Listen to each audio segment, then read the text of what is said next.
Hello, everybody. Welcome to the Trade House Pavilion. To our event, we're just getting going. The live stream is live, and you are joining us at an event that we're calling "It is Time for Action: Why Small Business Needs to be Prioritized for a Just and Inclusive Green Transition." Just to set the frame here, what we're going to talk about is how small business makes up 90% of business and 2/3 of all jobs in the world, making them pillars of their communities and economies, but they suffer disproportionately from climate change, especially the small and medium enterprises, SMEs. You'll hear that term a lot if you haven't heard it before. SMEs, often led by women, young entrepreneurs, and indigenous peoples. If there is to be a just transition that addresses issues of equity, economic development, social and labor inclusion, the voice of small business must be an integral part of trade and climate discussions. Small businesses are key drivers of the climate transition and can show the steps taken for low carbon production models. IT's crucial to bring the reality on the ground to this conversation. It's crucial to bring reality. Building a just transition in the context of small business development needs relate to the realities of local communities, migrants, children, persons with disabilities, and people in vulnerable situations, and the right to development, as well as gender equality, empowerment of women, and intergenerational equity. So what we're hoping to get out of this session, our expected outcomes include highlighting different perspectives, just transition priorities from the different panelists today, understanding from key stakeholders on how to provide an inclusive, enabling environment for a just transition, and showcasing the importance of small business climate action in furthering climate goals. And if I could just quickly introduce our speakers going down the line here, we're first going to hear a keynote from Chai Surui, from the Brazilian Amazon, an indigenous environmental activist and indigenous representative in the climate space.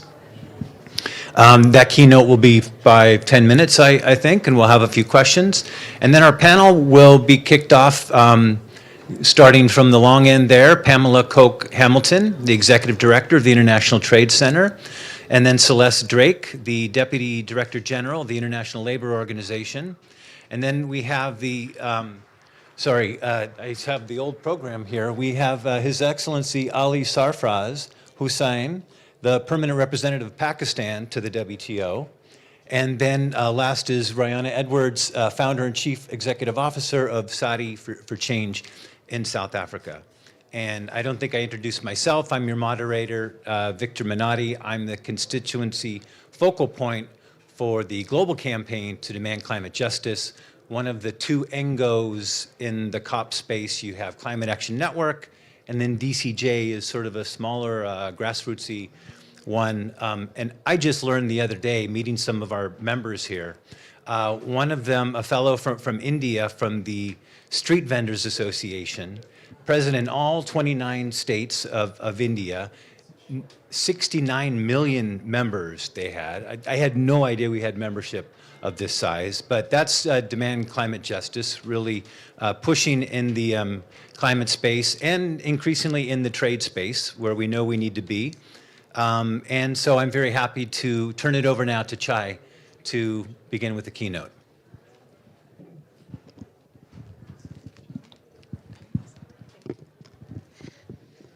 Good morning, everyone. I'm Chai Surui. I'm an indigenous leader from the Paité Surui people from the Brazilian Amazon.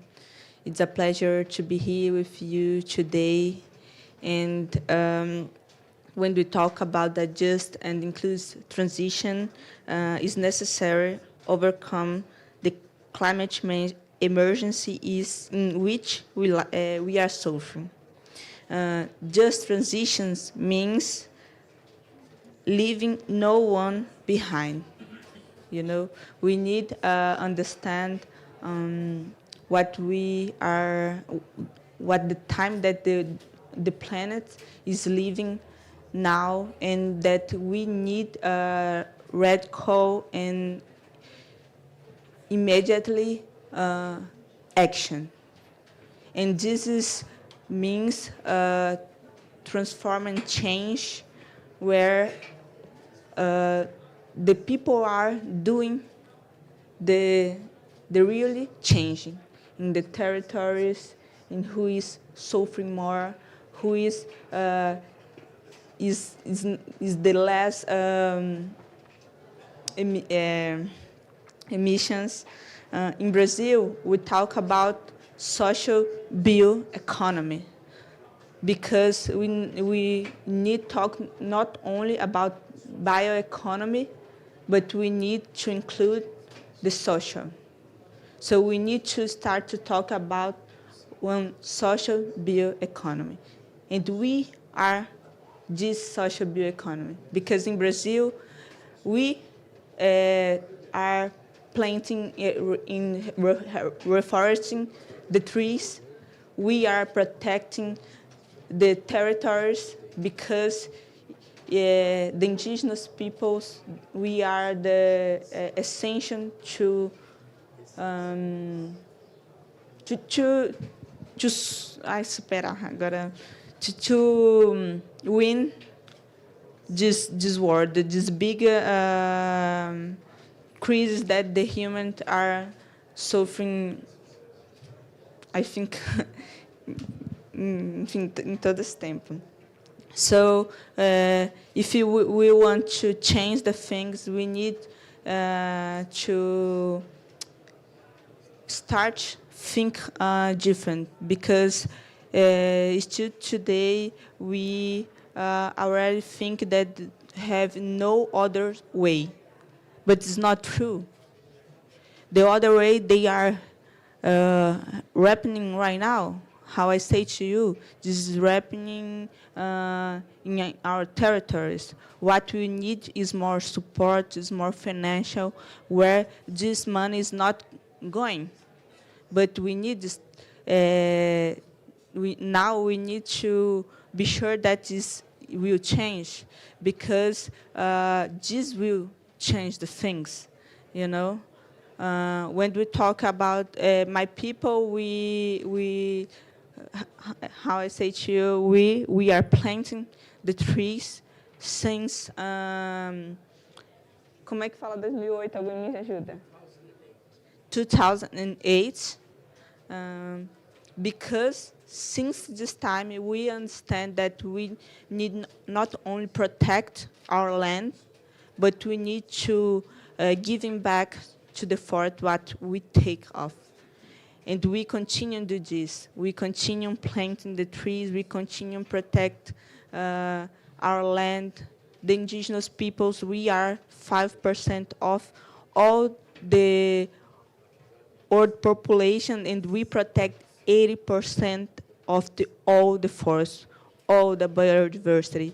So our territories is essential to have a future, to have life. But what I'm seeing is that we all this promise that we can see here in this place is not really happening in our territories. In our territories, this promise is not. You know, I cannot see this happening there. So I think, and we are doing this, the social bioeconomy. We are stronger, the women, stronger, the youth. We are doing affirmation in our territories to the youth. Today, work with the social bioeconomy. We work with the agroforest. We are doing ethnic tourism that not only are showing that how the forest is beautiful, but trying to give a conscience to the people about what we know since always, I think, that is the importance of the nature, that to us, to the indigenous peoples, we believe that we are not only living in the forest, we are the forest. We are part of this planet. We are connecting with this planet, you know. The forest is not only a Como é que é recurso? Agora eu esqueci. Recurso. Resource. It's not only a resource. And we know how to live in harmony with this forest. So we need not more, we have the solutions. And these solutions are, we are practicing these solutions in our territory. What we need is more support. Is more, what we need is that the people looking what we are doing right now. Because, you know, we are doing a lot with so small money. So imagine if we really have the support, if we really have that the people looking and supporting us, we can change the world if we want. But we need that all the people look to this, look to all these beautiful initiatives, look to the indigenous peoples, look to the women's, look to the youth. You know, we are here trying to scream to you listen us, but you need one to listen to change the things. So, because we need to understand that the real transition will not happen here, will happen in the base, will happen in who are suffering more with the climate emergence, with the climate change.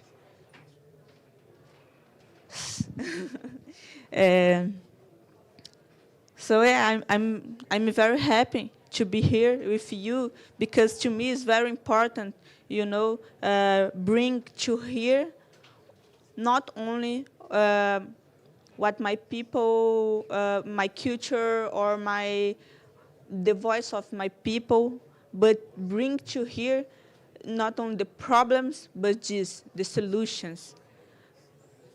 I say to you in the beginning that they want that we know that have no other way, but have. And this, you just need look to the way, you know. We never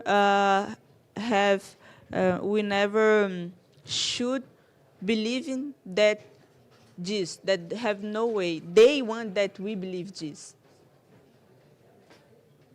But we need to be together to change the things. We need we have the indigenous peoples, the women, all the countries, the civil society, the companies together, and I'm sure that we will change the things. You know?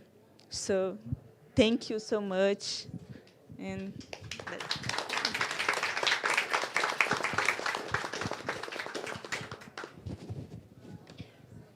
Thank you, Chai, for setting that intellectual frame for this discussion, the indigenous worldview, which I think is so important if we're talking about just transition, because we have to somehow find our way from this industrial worldview that's created this crisis into something that centers nature, and where humans view and understand that the earth doesn't exist just to serve humanity, that we're one of many parts of this broader system. So, and you remind me of my first time to Brazil in 1992 for the Rio Earth Summit, where I was also very fascinated with trade. That's how Karen and I got talking, and was lucky to go visit Acre, your state, and it was the Chico Mendes Reserve was very new at that time. The rubber tappers extracting, which is a trade issue in itself. They were very challenged by the imports of industrial rubber tapping or rubber coming, and trying to keep it sustainable the way that they do in Brazil, at least in Amazonia. So let's turn now to the just transition discussion, because there are many definitions of just transition that are evolving. Celeste Drake from the International Labor Organization, just transition, as I know it for decades now, is a term that originated in North America, chemical workers and industrial workers who saw that the products they were producing were poisoning the planet as well as themselves and their families, and that they did need some equitable exit from this system of production.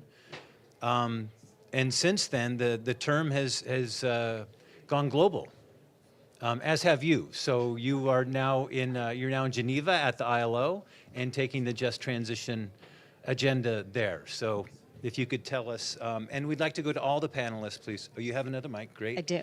Okay. What is a just transition and who is it for? How do you think this should be reflected in the just transition work program?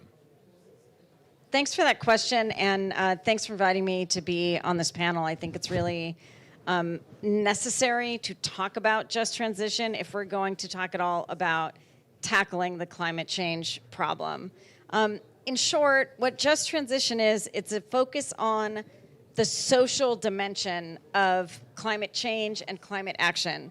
It's about maximizing the benefits while minimizing the challenges and the downsides for society as we move through the transition.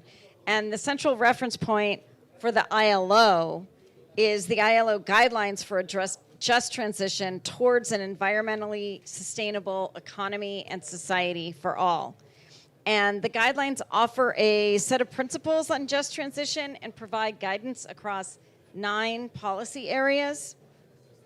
And in June of this year, the guidelines, which have been in existence since 2015.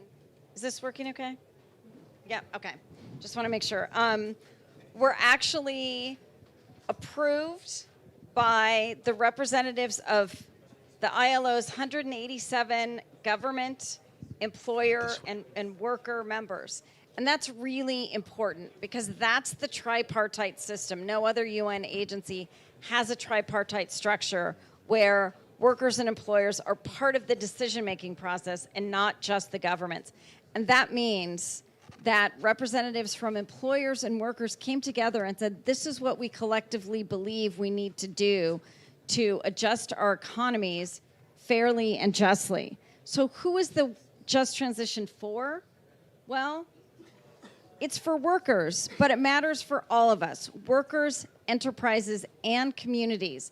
And that's reflected when we say a just transition for all.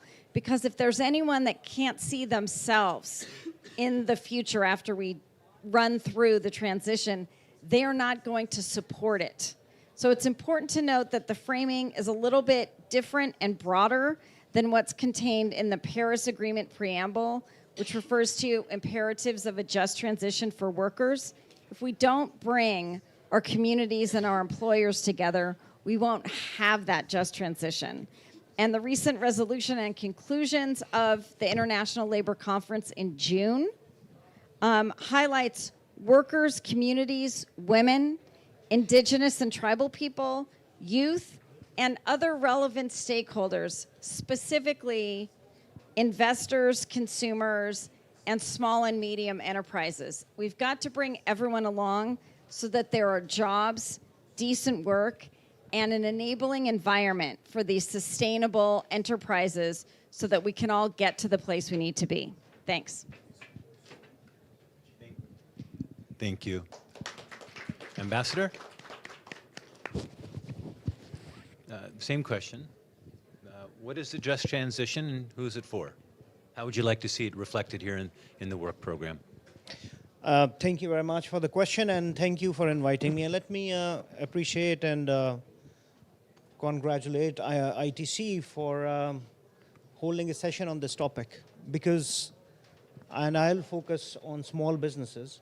You focused on the workers, because small businesses, and what is a small business is, it's quite a dynamic definition depending upon different economy, different geographies, but some characteristics are that generally entities with single member firms or less than 10 member in the firm. They are mostly informal, not organized, hence they don't have the voice.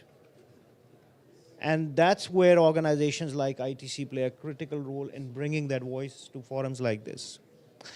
I will take a slightly different tack because coming from WTO, I would anchor it into the discussion between trade and environment and how it is likely to impact small businesses. First and foremost, what's important are the principles. A, that while we are trying to address the questions of climate and environment using trade instruments, that we do not put people into more trouble than they already are. So we were just listening about the indigenous populations in Brazilian forest. So they need help.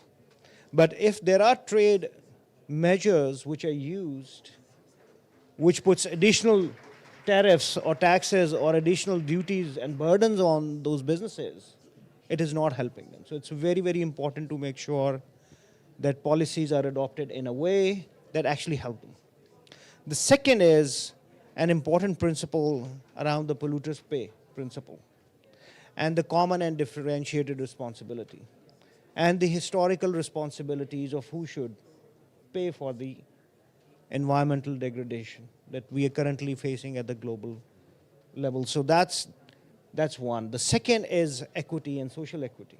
Equity is ensuring that people pay towards the climate cost, and there are going to be costs.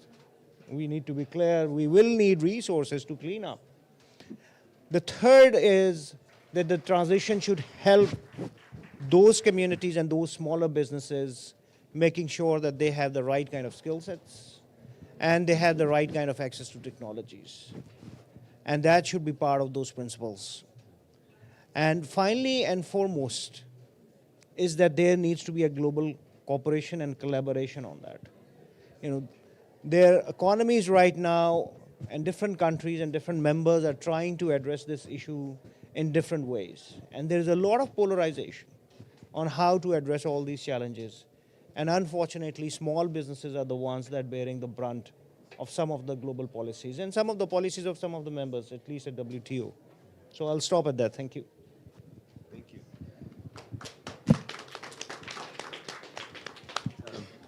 Pamela, you have a microphone there? Great. Yes. Hi. Oh, you want me to just start? Okay. Sorry. No, I actually got a little lost in thought. I do that a lot. Sorry for my team, because I was listening to Chai and it really hit me when she said, "We are the forest," and that it's not merely a resource, but it's part of the cycle of living. And I think if more of us began to look at it like that, if more of us saw the connectivity between who we are and what we're doing, it would change a lot of how we do what we do. But in relation to the just transition, it triggered for me also the reality that a just transition must understand that there are unequal partners in this game. And because there are unequal partners, there needs to be specific and differential adjustments made.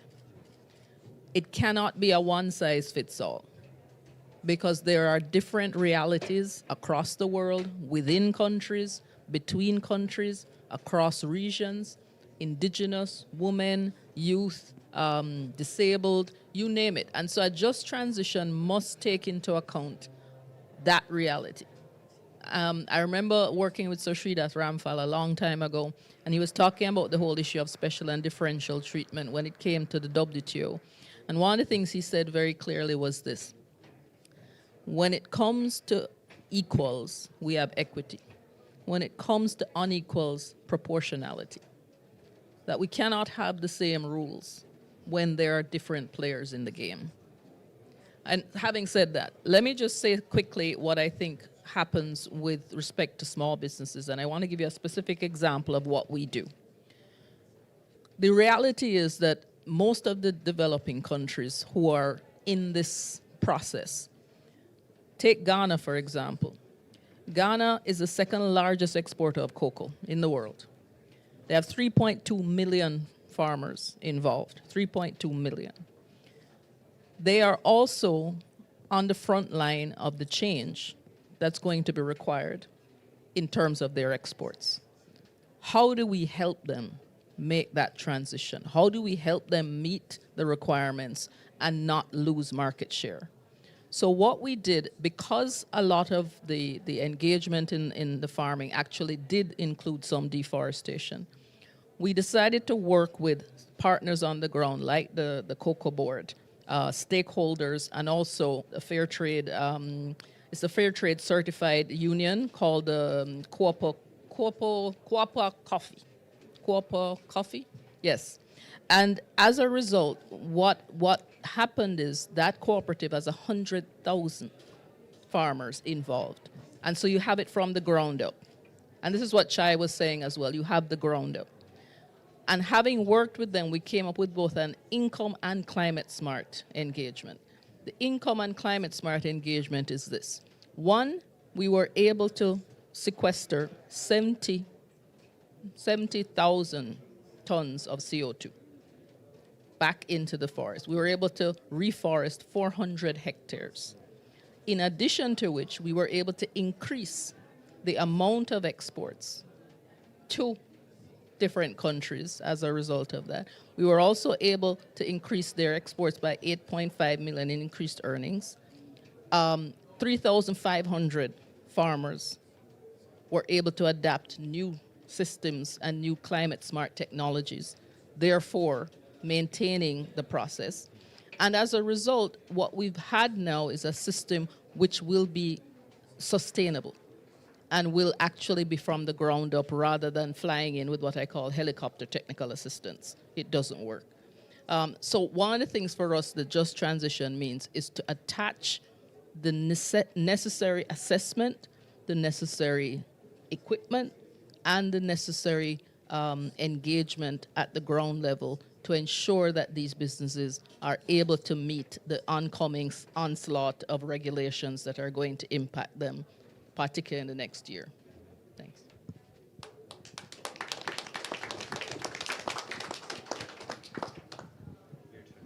Yeah. So we talk about the just transition and A little back- closer with the yeah. mic. Yes. Is that better? Yeah, you have to speak close to it like this. Oh, okay. Yeah. There we go. The just transition I first heard of back in South Africa was being part of the labor movement and relating to the conditions of our mine workers. So when we look at gold and diamonds, you think South Africa, but we also have to think beyond and the conditions that these workers were exposed to.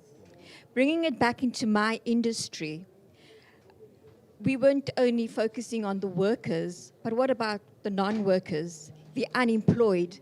In our country, we have a 36% rate of unemployment and growing steadily. This, for me, is a huge issue.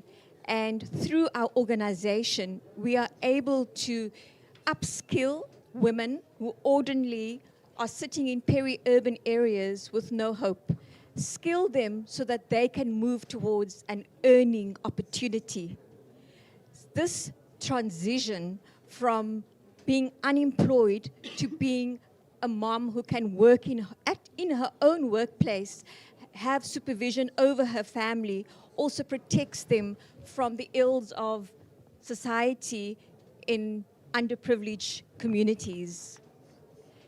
In our space, we recycle textiles, and we try to be the bridge between the manufacturing industry and small businesses, because eventually our women move on to become our suppliers, or they become very confident and gain employment. The various levels of transitions are new to them, but our focus is putting them first, their wellness, and how their families are affected. And this is the shift that we are able to make in our industry.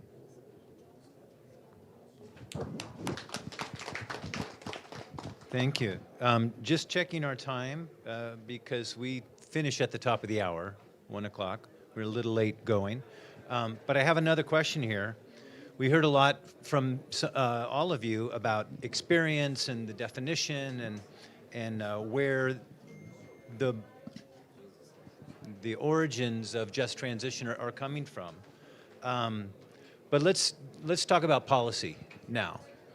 We're here at a government summit. We need change. Let's dive into what that change needs to be. So can you all please share, and you all have a microphone, so whoever wants to start first. But I think we maybe have about 2 or 3 minutes each. How can small business be empowered to be drivers of change for a just transition? What are the policy changes that we need to see? So I'm happy to start.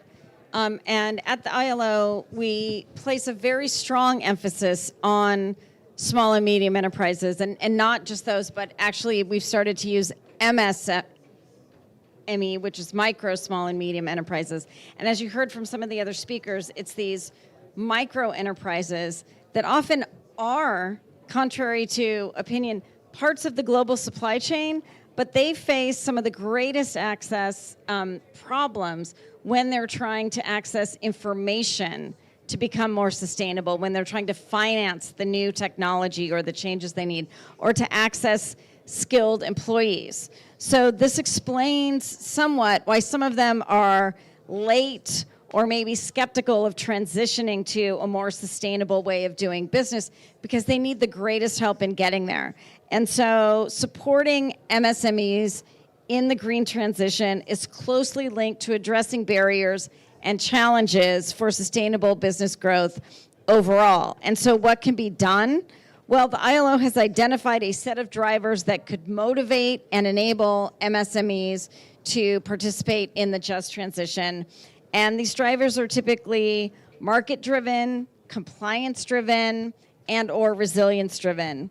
So we'll start with, they need to work to improve access to markets and access to information to capitalize on the green opportunities that are there for them. And so we need to ensure there are better systems in place to upskill and reskill not just their workers, but the entrepreneurs themselves. And also make sure that we facilitate access to innovation and new technologies so that those are disseminated broadly and really accessible to firms that have trouble accessing finance. So I will note that we actually have some emerging evidence that with the right support programs, micro, small, and medium enterprises can succeed in the transition. I will just give 2 examples and then I'll conclude. For example, in Zambia, UN agencies and national stakeholders worked under a green jobs program to facilitate access for 2,500 small and medium enterprises to business linkages, technical and vocational skills, and small business management training, as well as finance and occupational and health and safety training, and facilitated dialogue to develop regulatory reform for green building practices among private and public housing departments. So that's one example. Another example is the ILO's Better Work program.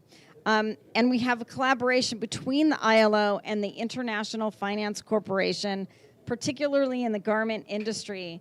And what we're finding is that as we do better work training for companies that actually follow the fundamental principles and rights at work, they increase productivity, profitability, and rights in the workplace for workers. And they also are then able to take up the challenge of climate change and do so successfully. So those are a couple of examples. Thank you very much. I'll quickly go over a couple of suggestions on how to do it. I think first part is the access to finance. Now, with global inflation really going up, the cost of capital for these small businesses has gone up, and for them to transition to different technologies is difficult. So first, I would suggest there should be a trade and environment fund which allows these small businesses to access environmentally sustainable technologies. That's first. The second thing is to provide them capital so they can improve their production processes, whether they are agri-based, small firms, or whether they are in retail or small-scale manufacturing. They need capital in order to buy the right kind of assets which uses those kind of production processes that are environmentally friendly.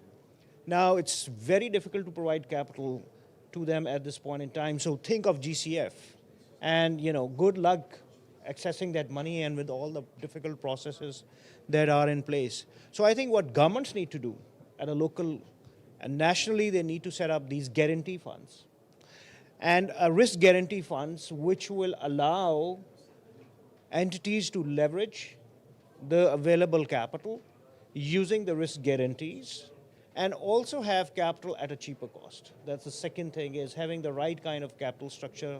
Risk guarantee structure can really help in getting access to finance, and not just loans, but also blended finance in the form of equity and development financing, which looks at double bottom line return. So that kind of financing structures need to be in place. And the third thing is providing them the right kind of skills, and that's where ILO comes in, the green skills.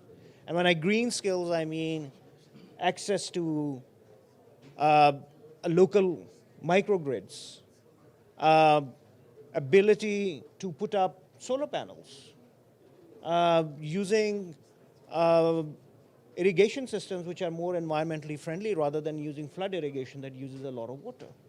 Having those kind of skills, I think that is something which needs to be done in order to engage them in that process. And finally, linking them into global in the supply chain. I want to use the word the global supply chain in the supply chains. And I have an example. Actually, we have an example sitting right next to us. This is precisely what she's doing. A lot of small businesses, for them to get connected directly to a supply chain, it would be very difficult. So we need integrators, and integrators who can connect these small businesses with the supply chain. And I think she's the best example, and she can explain to us how she's doing it. Thank you. Putting me on the spot. Yeah. It's been a real labor of love to get access to market. We started this project in 2015, and our first challenge, just going back to policy, has been, do we operate as a non-profit? But the non-profit organization says it all, non-profit. I believe sustainability is profitability. So let's be deliberate upfront about this. So as a social entrepreneur, what options do we have in terms of registration as a start? Is it a company, a for-profit company? But there's a social aspect to it.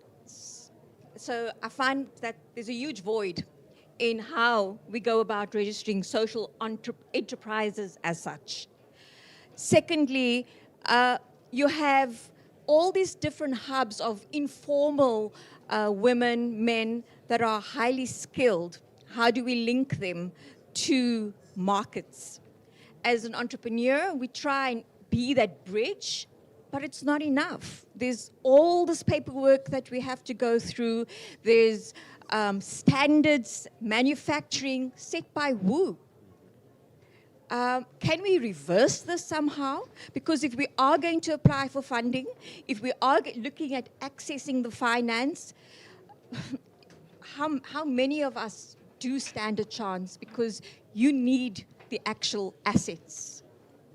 So going back into our communities, we need to be able to speak the language and understand how are we taking solutions and working with them. We started off with looking at a model that speaks into ownership rather than being employed. How are they protected in that space? We also look at breaking the culture of being paid a stipend versus them participating from the onset and then being able to take ownership of their space and them then emerging into small business owners. But again, these are the kind of policies that needs to be re-evaluated from organizations as what we're sitting here. Hear our voices from the bottom up, not the top down. let us meet somewhere in the middle. Thank you. Yeah, very well taken. Yeah, the ambassador talked about capital, but I know the ITC also is capital and capacity also. I wonder if you could elaborate on that. Thanks so much. I really like listening to the various perspectives. I think one of the things I've always said, and I say it to my team, and they kind of look at me sometimes like I'm mad, which is probably true, but the point I'm making is that capital is one thing. It's very important, it's necessary, and it's a requirement. No question about it. Only 1.7% of all climate financing goes to small farmers. 1.7%. 3% of all financing goes to developing countries. And of the 10 least developed countries, and of the 10 countries that are most affected by climate change in the developing world, only 2%.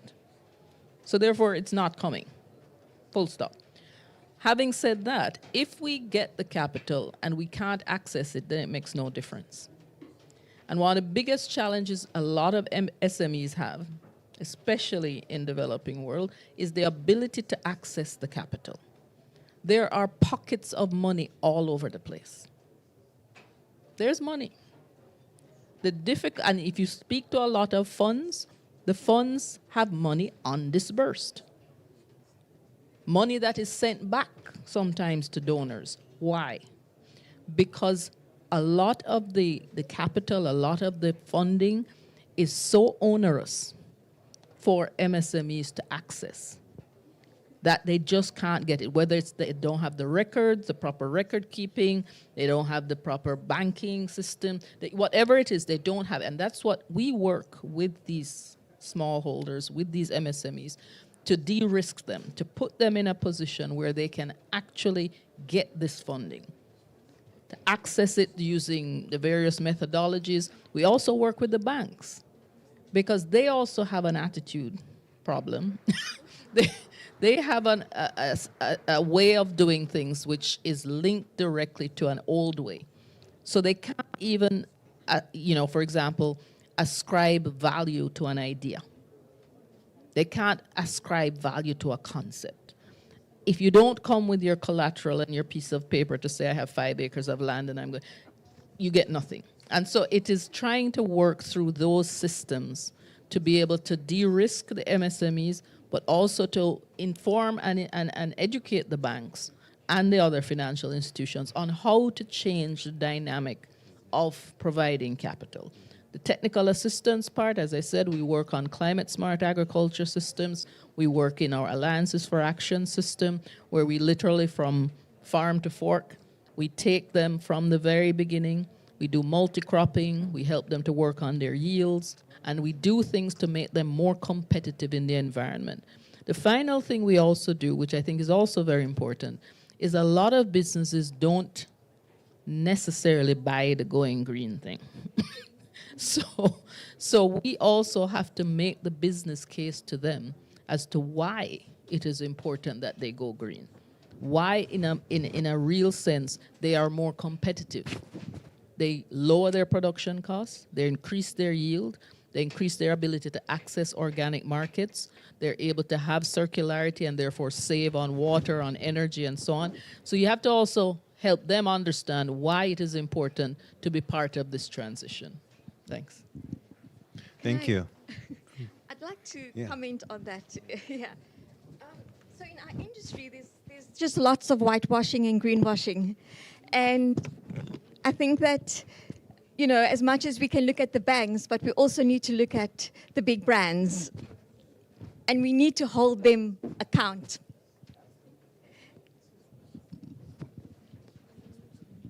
Thank you. Yeah, I just want to add too, I think, what some of this perhaps can be summed up, those of you that come from an activist background will know the phrase like nothing about us without us. And I think it's very important for small businesses and small farmers who are sometimes not organized together to be part of the solution, to say how they want to be part without whitewashing or greenwashing or whatever, and how they can best get access not just to once the capital's there, but how to get access to the capital. And by the way, it's not only hard to convince them to go sustainable sometimes, but to convince them that the high road, the road that includes decent work for all, is actually also very productive and profitable. So I'll stop there. I think in our industry, it's also looking at imports versus local production. We need more campaigns around buy local, make local. It's a policy issue, though. That's where the W2 ambassador comes in. Let's do this together. Let's do this together. Let's do this together. That's the W2 ambassador problem. But yes, you are right. But there are ways to do that. I think one of the things that we can't do is roll back the clock, in a sense. But what we can do is in going green, in doing more organic, in doing more sustainable, more young people like my son and his generation, the Gen Z I call them, are willing to pay higher price for locally produced. They're willing to forego the imported so it has to become a choice issue, right? We also have to sell them on the idea that this is important for the environment, important for us, important for the entire process, you know? And I think they see it, and they're beginning to see it, you know? It definitely is a new wave of conscious consumerism. Okay, I didn't want to interrupt an actual live conversation. Thank you very much. No, that was good. But we do have 5 minutes left. And just before we turn it to questions and comments from the audience, I just wanted to check with Chai. Do you have anything to add to this? No, I think you said all. I just would like to say that I agree with you. I think you need to change the perspective and to show not only to the companies and the banks and that they need to think that support our business is not donate or favor, is an investment, you know, to change the things. That's it. Thank you. Should I pass this mic, or do we have another? We have 5 minutes. Questions? I'll give you my mic. Thank you. Thank you very much for organizing. My name is Roberta Bosurgi. I lead a network of impact investors. And I found the debate a bit disconnected from what I hear in terms of, the conversation about access to finance is what we all face every day, but we talk about social enterprise, and thank you for mentioning this, because the concept of social enterprise is critical to mobilize funding. So I was wondering how do we connect those two words and those narratives? Because when you talk about access to finance, blended finance, we know that there is a big barrier in terms of ticket size. There is a big barrier in terms of mobilizing more concessionary capital to develop the market and then attract capital for growth. And so, and also in terms of avoiding greenwashing and whitewashing, how do you put the measurement of positive impact at the center of enterprises so that you catalyze both social and environmental outcome? So I found this fascinating because it's still, we live in bubbles, right? I live and breathe all my life with the social enterprise, access to finance, impact measurement and management. And here that was still missing. So I was wondering, from an ILO, WTO, and so on, how do you see the world of impact investing vis-a-vis and how in terms of just transition? Thank you.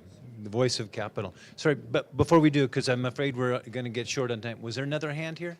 Quickly? Thank you.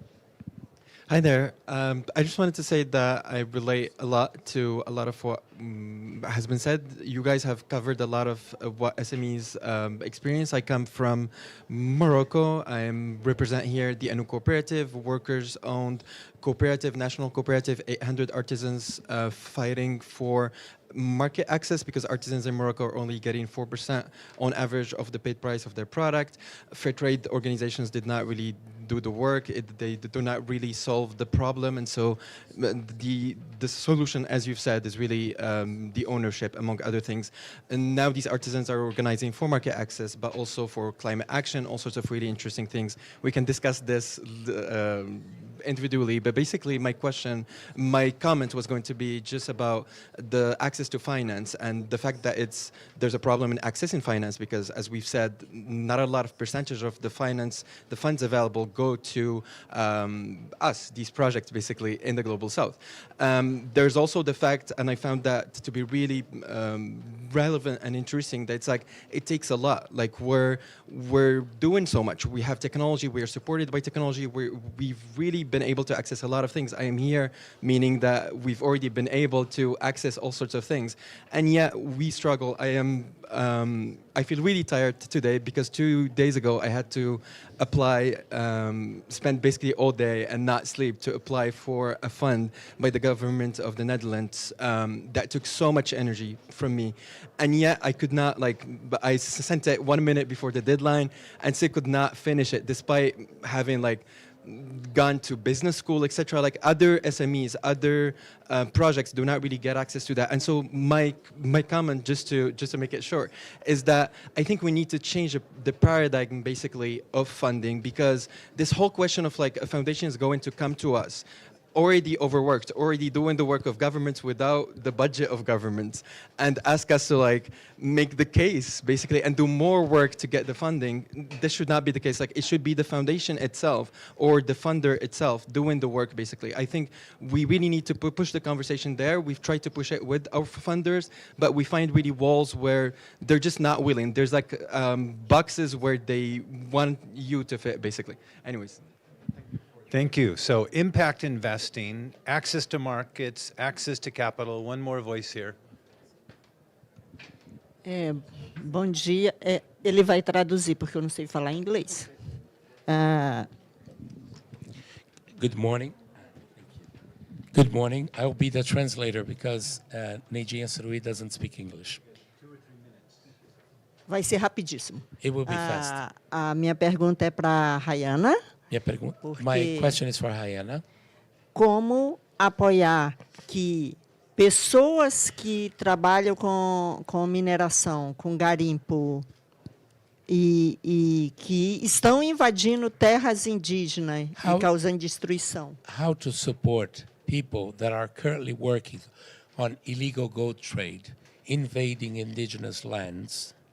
A sair dessa situação e a passar a fazer um comércio que seja justo, tanto para ela, quanto para os próprios povos indígenas que estão sendo impactados. To get out of that situation and do something that is good for them, for the environment, and for the indigenous peoples that they are now impacting.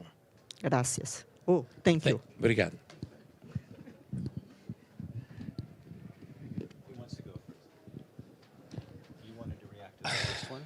Yeah, very quickly about impact investing, and I'll tell you what the problem is. If you are a fund manager managing an impact investing fund, you're looking at both financial returns and impact. If you pass the portfolio, you will hardly find that there is any one single transaction where the percentage of impact to be achieved is higher, and they will invest at a loss. And that's the problem with the impact investing world. And I can relate to that because I've ran one. I'd like to add to that. So we, at business school, we learn about the theory of change. And how does the theory of change become part of the ROI? So define returns on investments, because that's the only box that's important. Can we shift that a bit? And can we look and measure the real impact? For the impact now and for the future. Because the change is not happening here. It's our younger generation that are the recipients. I'd like to just make a comment. We do actually work with impact investors. It's hard to cover everything when you've been given 3 minutes. So, I mean, you know, so we have to kind of pick and choose what we say. But we do work with impact investors as one of the financing mechanisms.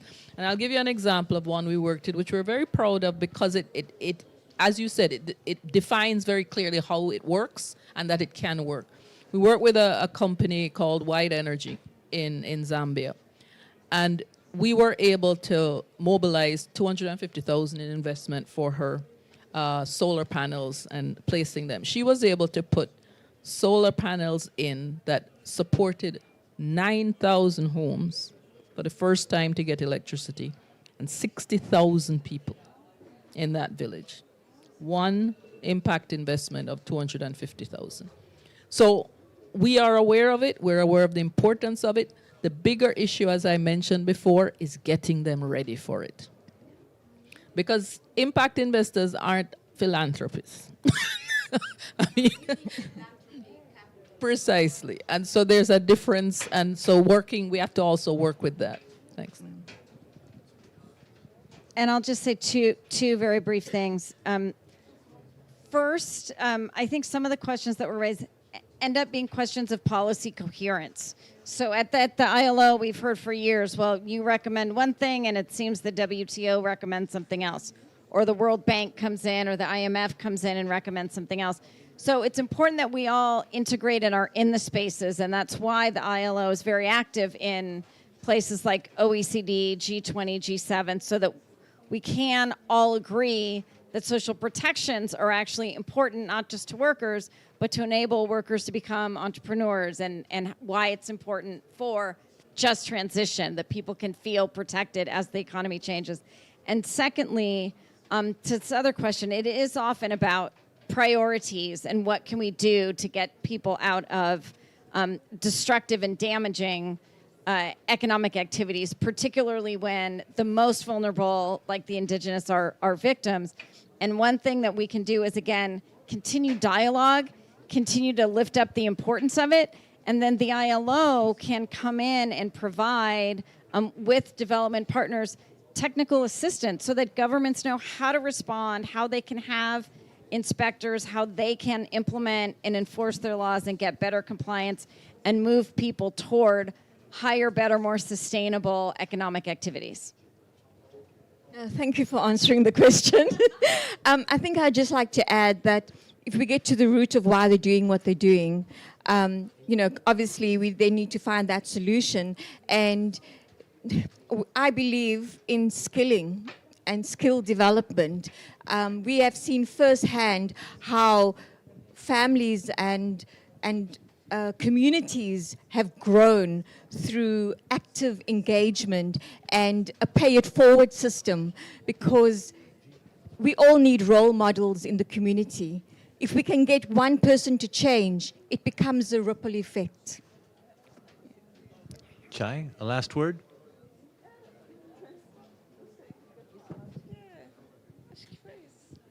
Quickly. No, I think that's it. I just would like to invite all you to talking more, you know, and we are open to do this change and show more about our work. Okay, thank you. Well, it's been a much more transformative discussion than I was imagining, and it reminds me of Demand Climate Justice's model, my network. Systems change, not climate change. That's what we need. So thank you all for joining us.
Hello, good morning, everyone. Welcome to this session of the Expanding South-South Trade in Low Carbon Technology for Development and Resilience. My name is Miho Shirotori. I'm Acting Director of UNCTAD Division on International Trade and Commodities, and I'm very happy to moderate this session. So it's about trade among developing countries, which stands around 30% of the value of the world trade nowadays, and it's growing. But this is about also not only South-South trade, but how developing countries can increase their trade on low carbon technology products. So let me just share some of the stylized facts about LCT, low carbon technology products. In terms of international trade, market is extremely concentrated. For example, of the products related to renewable energy, in upstream, for example, the lithium, Australia and Chile accounts for something like 76% of the world export. 70% of the world export is imported by China. And China is the dominant player in the middle stream, right? So that is the high concentration of the LCT products. Also, the trade in the LCT products is so susceptible to geopolitics. We all know that, for example, renewable energies are nowadays linked so much with the national security of many developed countries. So something happens like yesterday or day before yesterday's announcement by United States. The car makers carrying the lithium battery using some Chinese-made components would not get the tax reductions according to the IRA. So that kind of so-called de-risking or decoupling is happening. That's happening between two major economies, but because they are so major economies, it has a huge repercussion to trade of other developing countries in the market. The third point, South-South trade in the LCT products is very, very small. In fact, upstream, yes, because there are quite many developing countries are exporters of raw materials. But as we go down the value chain, it gets more and more developed countries. And South-South trade, if we exclude China out of the developing country groups, it's very small. So, but we also know that the South-South trade is, there's a momentum. There's a very strong momentum, which is also growing at this moment for the trade among the global South. Last August, we have the BRICS expansion. Now there are 11-country group covering something around 40% of the world population and world GDP. We also had the revitalization of 42 developing countries trade cooperation agreement called the Global System of Trade Preferences Among Developing Countries, GSTP, which had been quite dormant since 2008, but members started to talk about what could be the innovative way of making the use of such an agreement. So there's a huge momentum. The question then, does the South-South trade provide a new frontier, new opportunities to developing countries to participate in LCT trade? Would there be any nice cooperation frameworks that would make it feasible? And also, if you see some caveats linking South-South trade and LCT products, I'd like to hear it. So with this, I'd like to start with Mr. Pedro Mariano Pontes. Pedro is the General Coordinator for Bilateral Cooperation of Ministry and Climate Change of the Government of Brazil. So Pedro, how should South-South trade help Brazil's strategy to develop renewable energy and low-carbon technology capacity? Over to you. Okay. Thank you very much. First of all, thanks for the invitation. It's an honor to be here on behalf of Minister Marina Silva, also our Vice Secretaries, and be able to share a little bit of what we have achieved so far this year and especially as it relates to our developing of a national bioeconomy policy, which has much to do with what we're currently discussing. On South-South trade and the opportunities that we see, first of all, I'd like to highlight that, for instance, Brazil just took over the G20 basically 2 days ago, right? We're under the presidency of the G20. And one thing that I'm very happy to share is that in addition to the general working groups that the working groups are the ones that are being carried out throughout different presidencies, but we also have some specific task forces, like one for climate finance, trying to have this discussion in a more cross-cutting way, not just having it limited to the financial track with only the same stakeholders maintaining the discussion. We want to have a broader discussion in this task force, and one task force relates specifically to bioeconomy. And we didn't want to have it in the general climate working group, because we think that for this topic you need to have environmentalists, you need trade, you need science and technology, you need to have a more horizontal discussion with other stakeholders, and just say that this is a topic that we consider it's a priority. But within Brazil, how are we planning of seizing these opportunities? First of all, we have within the Ministry of Finance, they're coordinating a national plan for ecological transformation, involving more than 20 ministers. It involves 6 different axes on energy transition, on greening industrialization, green finance, and one of these axes is bioeconomy. And then bioeconomies, the national policy is being coordinated by the Ministry of Environment.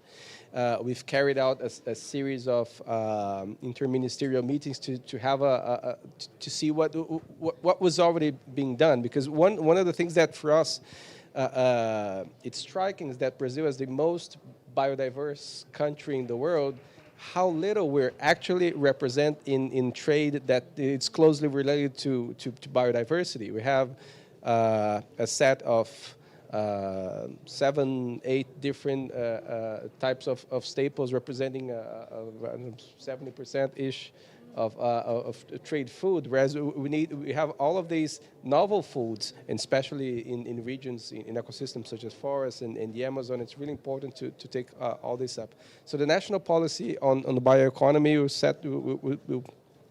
it's aiming at supporting smaller and local communities and trying to use traditional knowledge, these traditional products.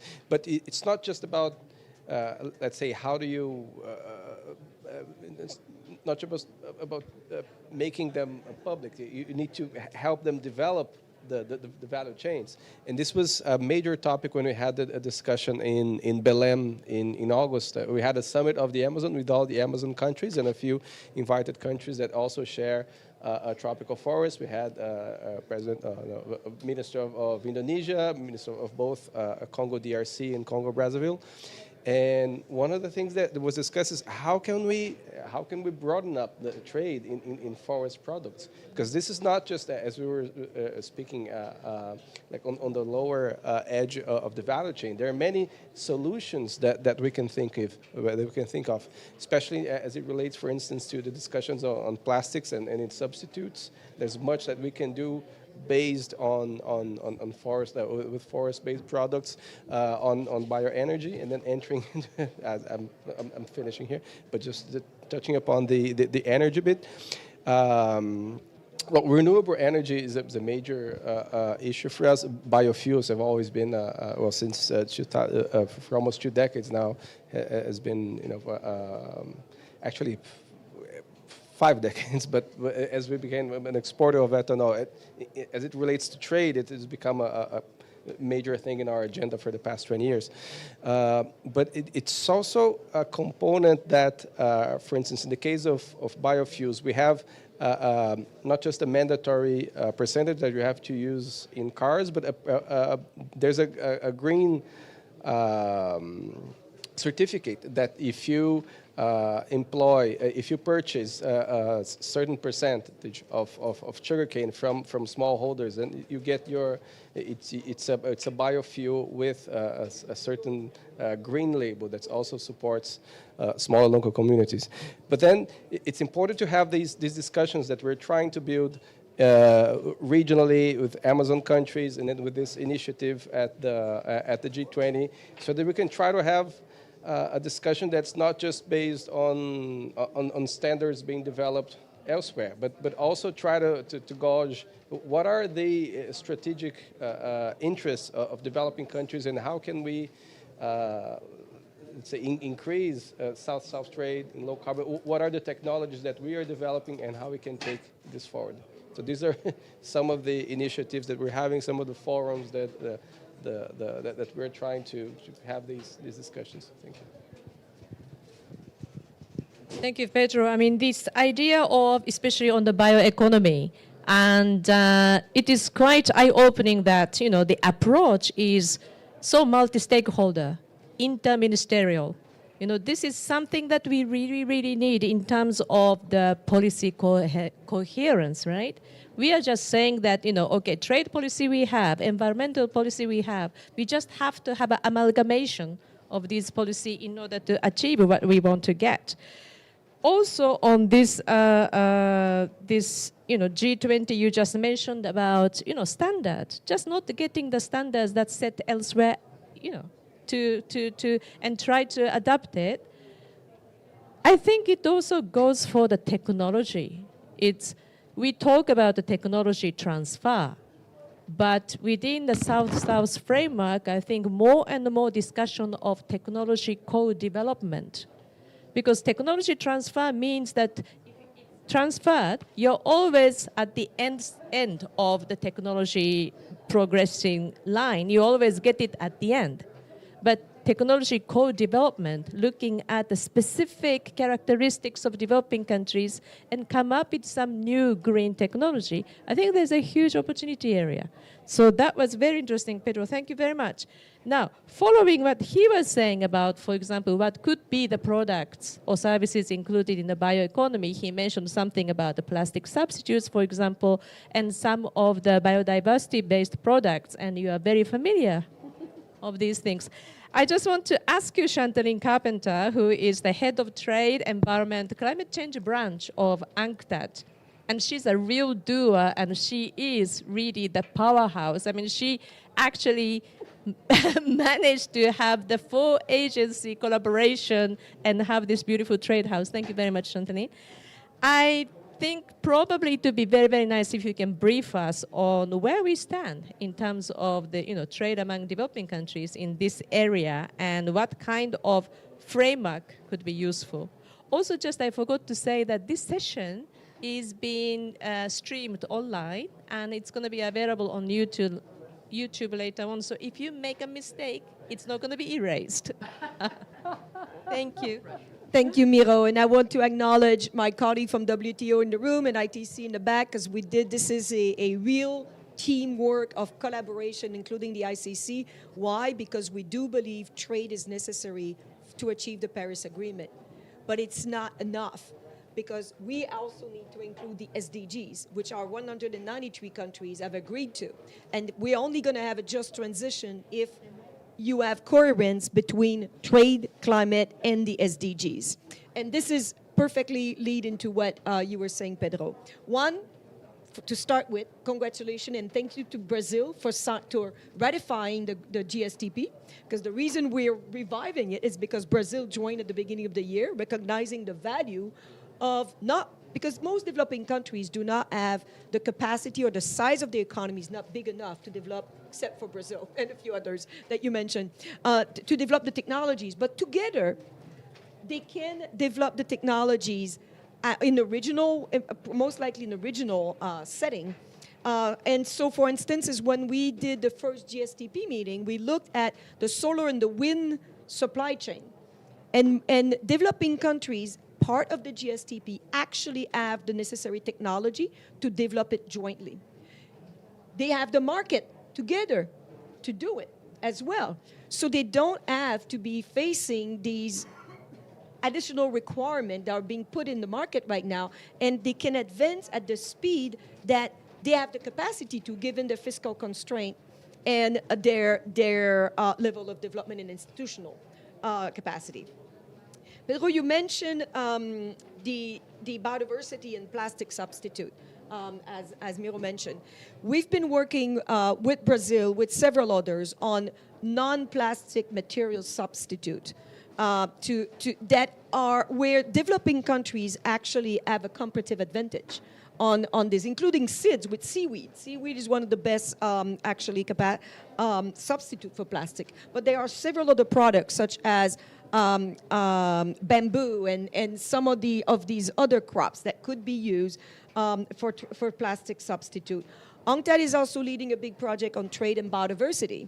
A lot of these programs are trying to set aside marine area or land area for conservation. But developing countries need development, right? And to develop, you need to sustainably use the resources that you have and that you have a comparative advantage in. So one of the things that we're looking at, and Brazil was one of the major one, is to trade in sustainable biodiversity. How do you sustainably extract, train the micro, small enterprises? Often they're cooperatives. Often they're women's self-help group that actually have a livelihood from those. And they have an incentive to protect the resource because that's their livelihood. And so but the problem becomes always market access. How do we reach this market? Well, if it's between developing countries, you can set amongst yourself local content criteria. You can set amongst yourself that you agree to subsidize to X level that you agree amongst yourself. You can agree amongst yourself that you could agree that I'm going to buy Togo's bananas and you're going to buy my ice cream, because this is something that you've already negotiated, that you don't need to notify WTO amongst yourself. And so in the terms of renewable energy, what we found was interesting within the GSTP is that right now, and with the critical mineral issues, and Miro has been leading on this as well, what we're seeing is another kind of, let's have developing countries sell their raw material and buy back renewable energy. Could we use the GSTP, the Global System of Trade Preference, where developing country would produce their own renewable energy as opposed to exporting the raw material, going up the value chain, as you mentioned? And actually, the GSTP allows us to do that. So what we did and I'll conclude with that, Miro. What we did is to look at the NDCs, the nationally determined contribution of 60 developing countries, and to look at which trade measures you are using to advance your NDCs. And the bottom line is you are not. You are not using the means of implementation that you have to actually foster and accelerate your NDCs. So what we want to work with our partners and with you is how do we, in the next generation of NDCs, make sure that you fully use all of the means of implementation, the investment and the trade measure that you can use, including this GSTP, where together you could produce the whole value chain and reach a level of development where at some point down the road, you can meet those higher requirements in the international market. But in the short term, you can still develop this capacity as you export amongst yourself. Thank you, Chantaline. I think also one interesting thing about GSTP is, when we talk about South-South trade, we often talk about the regional agreements, right? Like within Africa, within Latin America, and so on and so forth. GSTP is an inter-regional, right? So we are really thinking of enhancing the trade between African continent and Latin America, Asia, and Africa, and all integrated all together. So that is an interesting part of GSTP, I think. Now, I'd like to invite Caroline Deary-Birkbeck, great partner to UNCTAD, and she's a thought leader in the Geneva Trade Community and the Executive Director of Forum on Trade, Environment, and SDGs. Now, Caroline, you have been hearing about these things, and you are a specialist in terms of development and trading systems. Do you see, where are the opportunities that you see in South-South trade that will support a fair and just transition in developing countries? Thank you. Great. Thank you very much, Miho, and also for the invitation to be here today. I mean, I think in the comments thus far, we've already focused on several elements of South-South trade where there are potential benefits or very real benefits for developing countries. But I just wanted to start by focusing on this issue of what are we talking about when we're talking about a just and fair transition.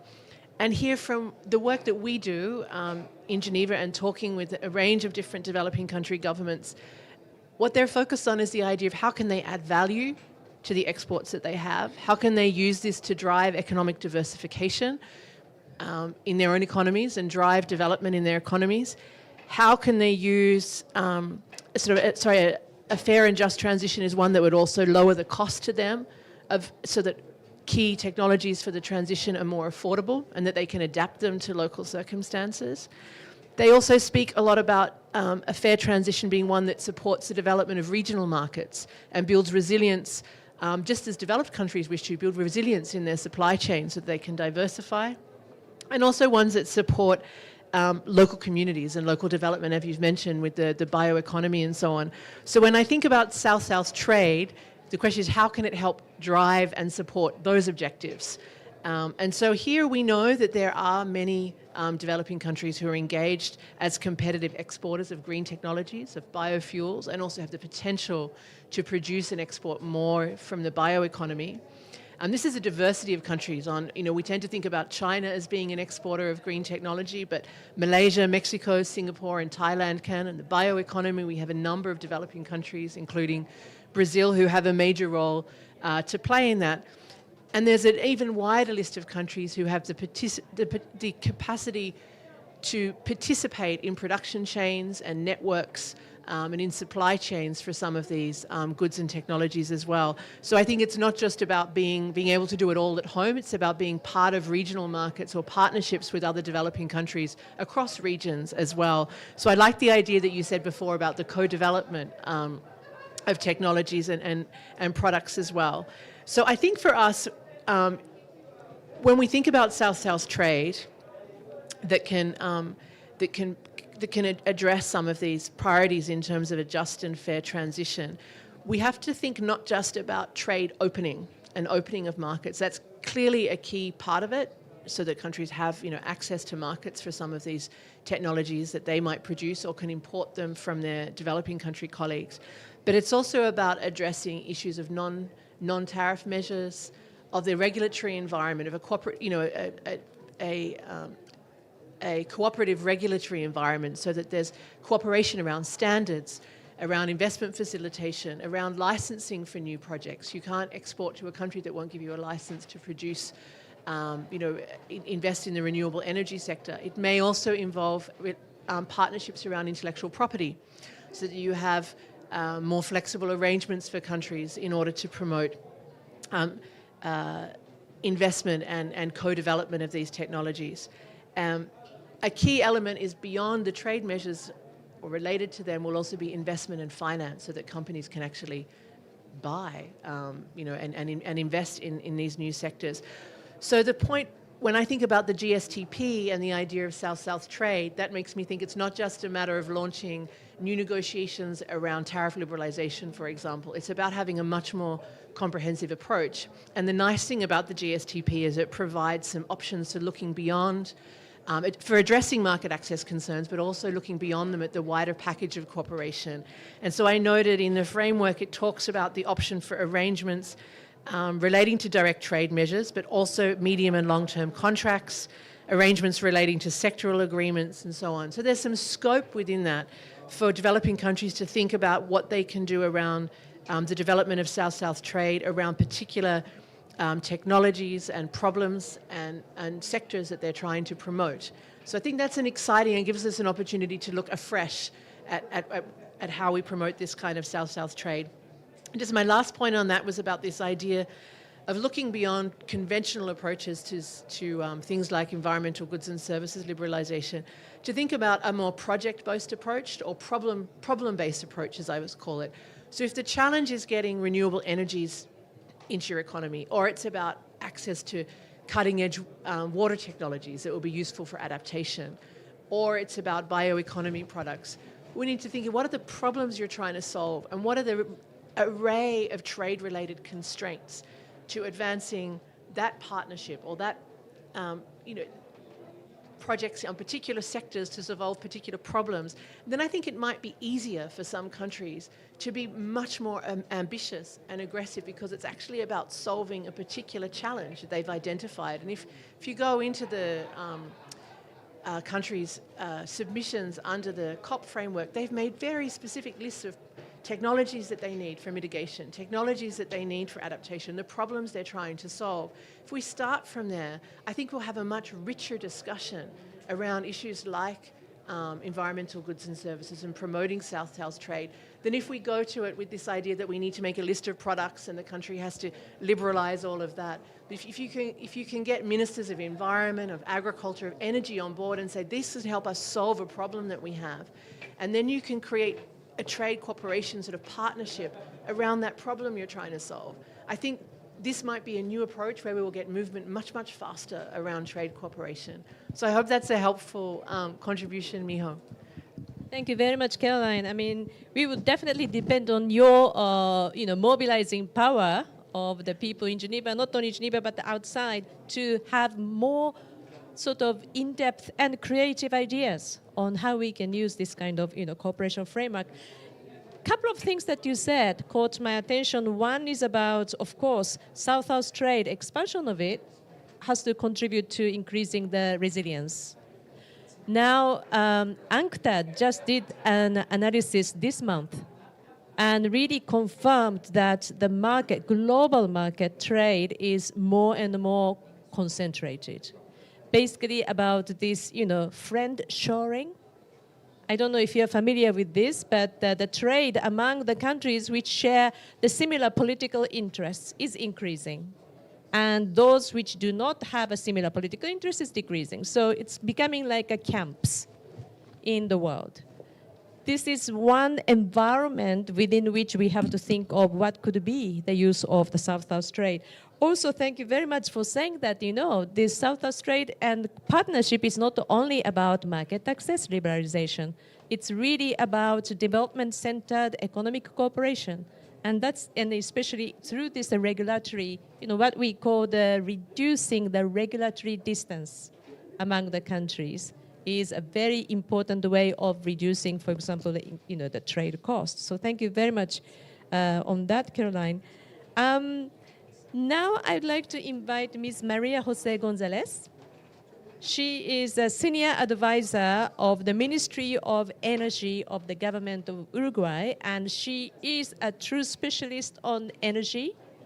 And I think you have the engineering degree with yourself. And you've been working on a lot of things like waste management and now leading the project on green hydrogen. It could be a very specific question, Maria Jose, but do you see anything positive opportunities or new frontier in terms of the South-South trade in the project on, let's say, development on green hydrogen? Floor is yours. Thank you very much for the invitation and for the question. First of all, maybe we are neighbors with Brazil and Mercosur partners, and we share an interconnection grid. And we already trade in energy. And it's very interesting because in 2022, Brazil had a big draw, and we sell energy to Brazil. And at the beginning of this year, Uruguay have a big problem with the import energy from Brazil. So it's already an exchange of energy between both countries. And what is more interesting else, Uruguay have already more than 90% of our electric grid is renewable. Hydro, wind, biomass, and solar. Only 1, 2, 3 depend on the rainy days, how much, but it's always over 90%.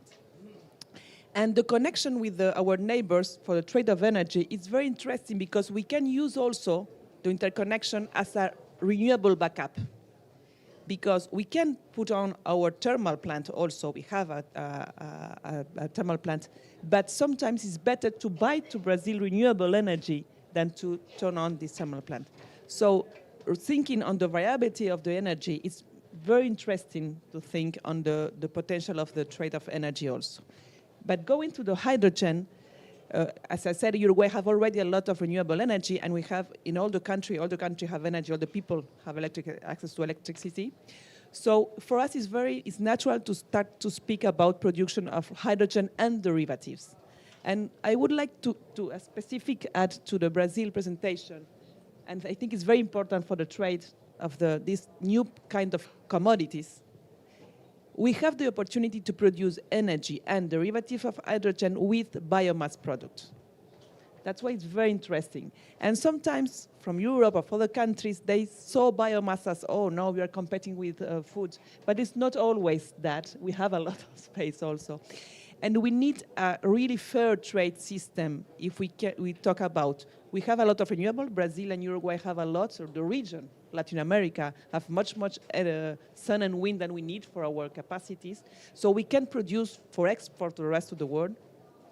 But we can also add local value. For us, it's very important to add local value. For example, we have electric energy with the biomass. That biomass emits biogenic CO2. We can combine hydrogen with biogenic CO2 for maritime fuel and for jet fuel. So that's a new opportunity, a new economic opportunity of trade for our country because it's an export opportunity. And we can also think in all the added value chain and how to create local component of the energy for the region and with the region. Thinking in South-South cooperation and South-South trade. Maybe some parts can be built in Uruguay, other in Brazil, other in Chile, other in Bolivia. And this have local capacity because we depend a lot of other countries who have the best technology, of course. For sure, from some part of the technology, we will not be competitive because that's the reality. But maybe if we understand well all the chain value, we can identify where are the opportunities to added value locally and have in the region an interconnection. And for example, another clear example is green fertilizer. We are a region who imports green fertilizer, gray fertilizer. And with the energy, renewable energy, and all these sources, we can produce also for our region this product. Of course, there will be more expensive, so we need to think maybe in regional hubs to have scale up also competitiveness in this sense. So, some ideas. Thank you so much. So identifying the opportunity, I mean, that's why we call it frontier, because so many opportunities that are hanging around. And also important things you mentioned about the value addition. It's not only about value addition increase in your own country, but what we can do as a group of developing countries together. What would the combination of partnership between Latin America and Africa, what would bring it out in a way that would result in a mutual benefit. So that is an interesting thing. Now, we have been saying more or less very good things about South Africa, South-South cooperation, South-South trade. I just also want to hear if there are any sort of caveats, what would be the key areas that we need to really think about in order to use South-South trade for fair and just transition, for increasing the bioeconomy among the members, and so on and so forth. So I don't know if you want to think about it a little bit. Meanwhile, shall I ask anyone if you have any questions or comments from the floor? No? Danielle, yes?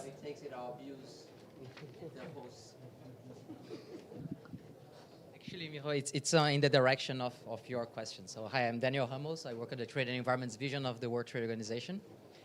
And it's probably a hard question, but in the past, one of the challenges that we've seen, and colleagues from UNCTAD knows this much better than I do, is that often in South-South trade, there's a lot of competition because there's a lot of similarities among, depending on the value chain, of course, but among developing countries on trying to produce the same kind of semi-manufactured products, etc.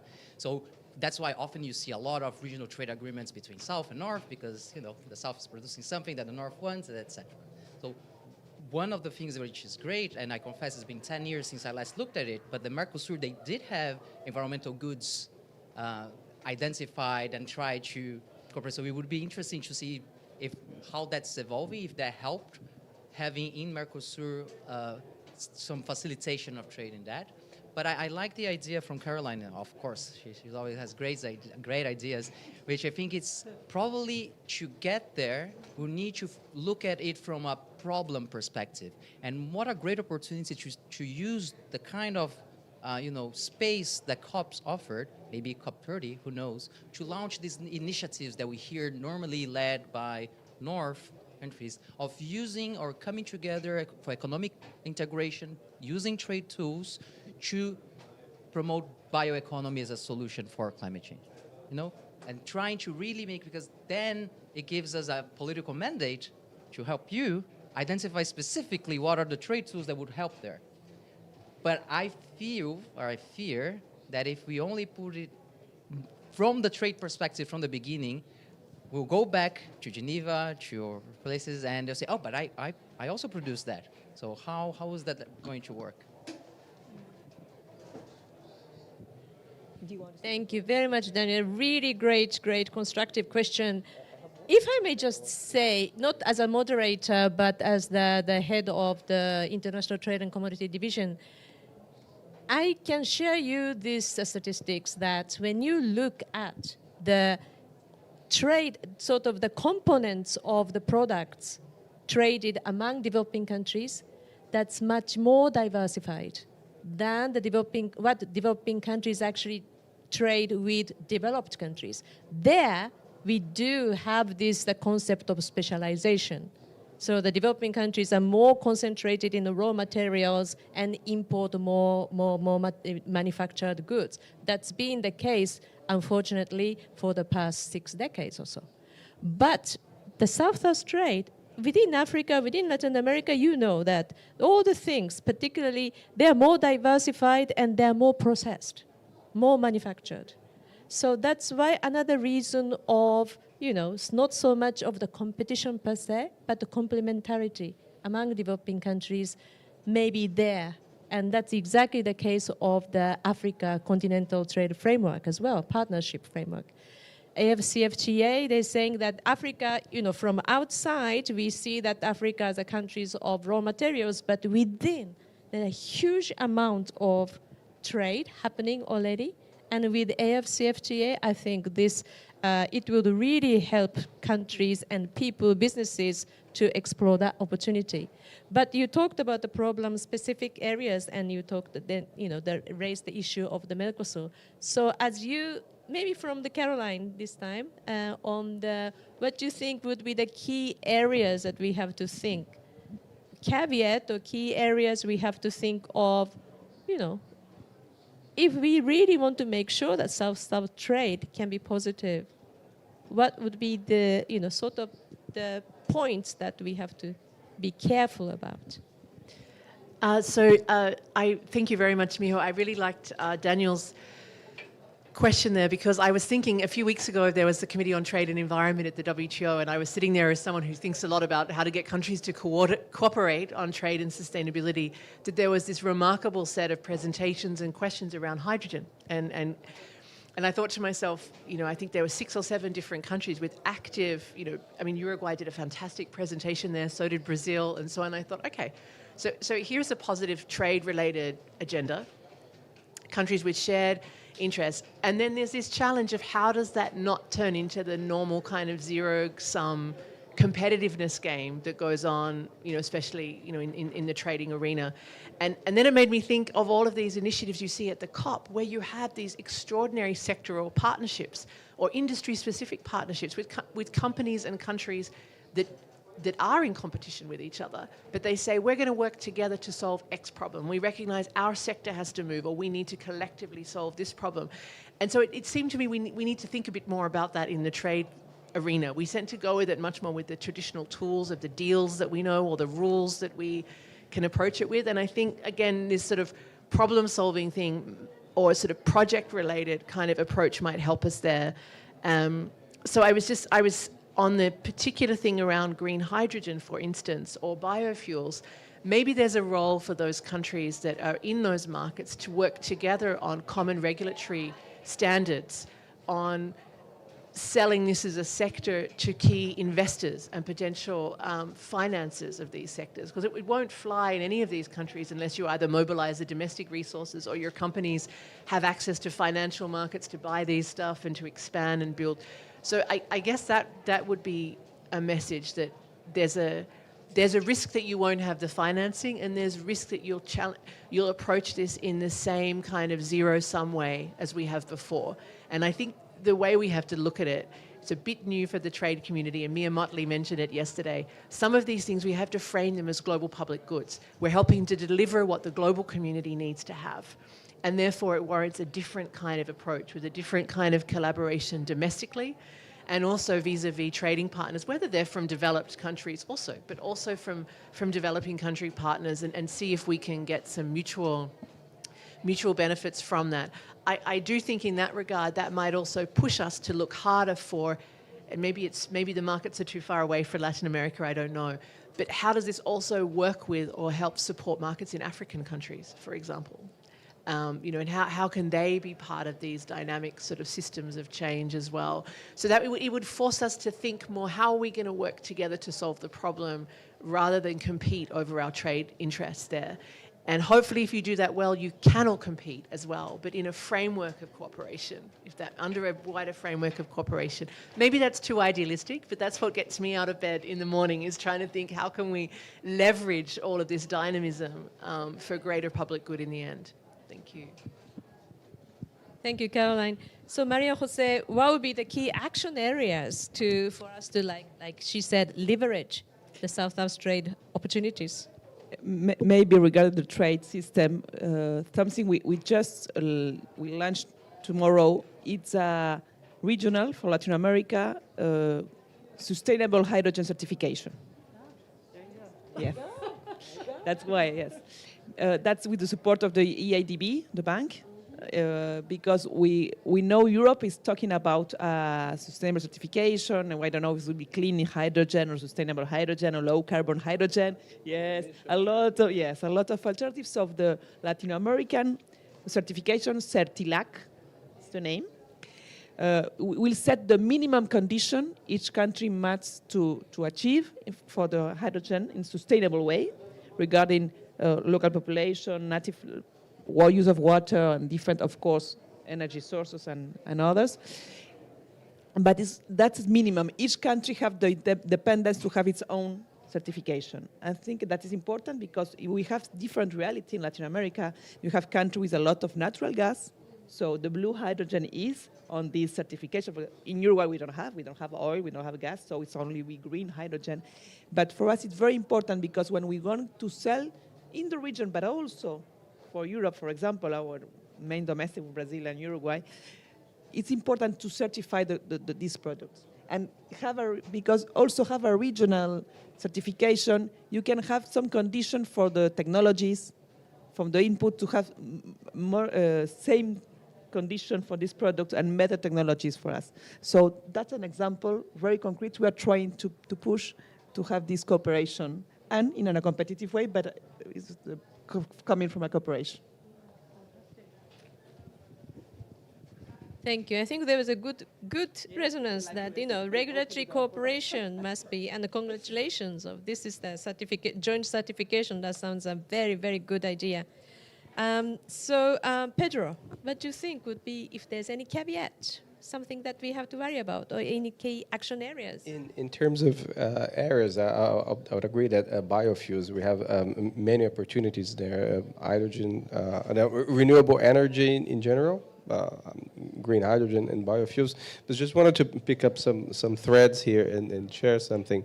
I know I also always learn a lot with Carolyn, and I agree with the idea that we have to try to think of in the problem-solving mode to help us move forward. But I think it's not. We can also think of it both ways, not just think of an environmental issue where trade can be a solution.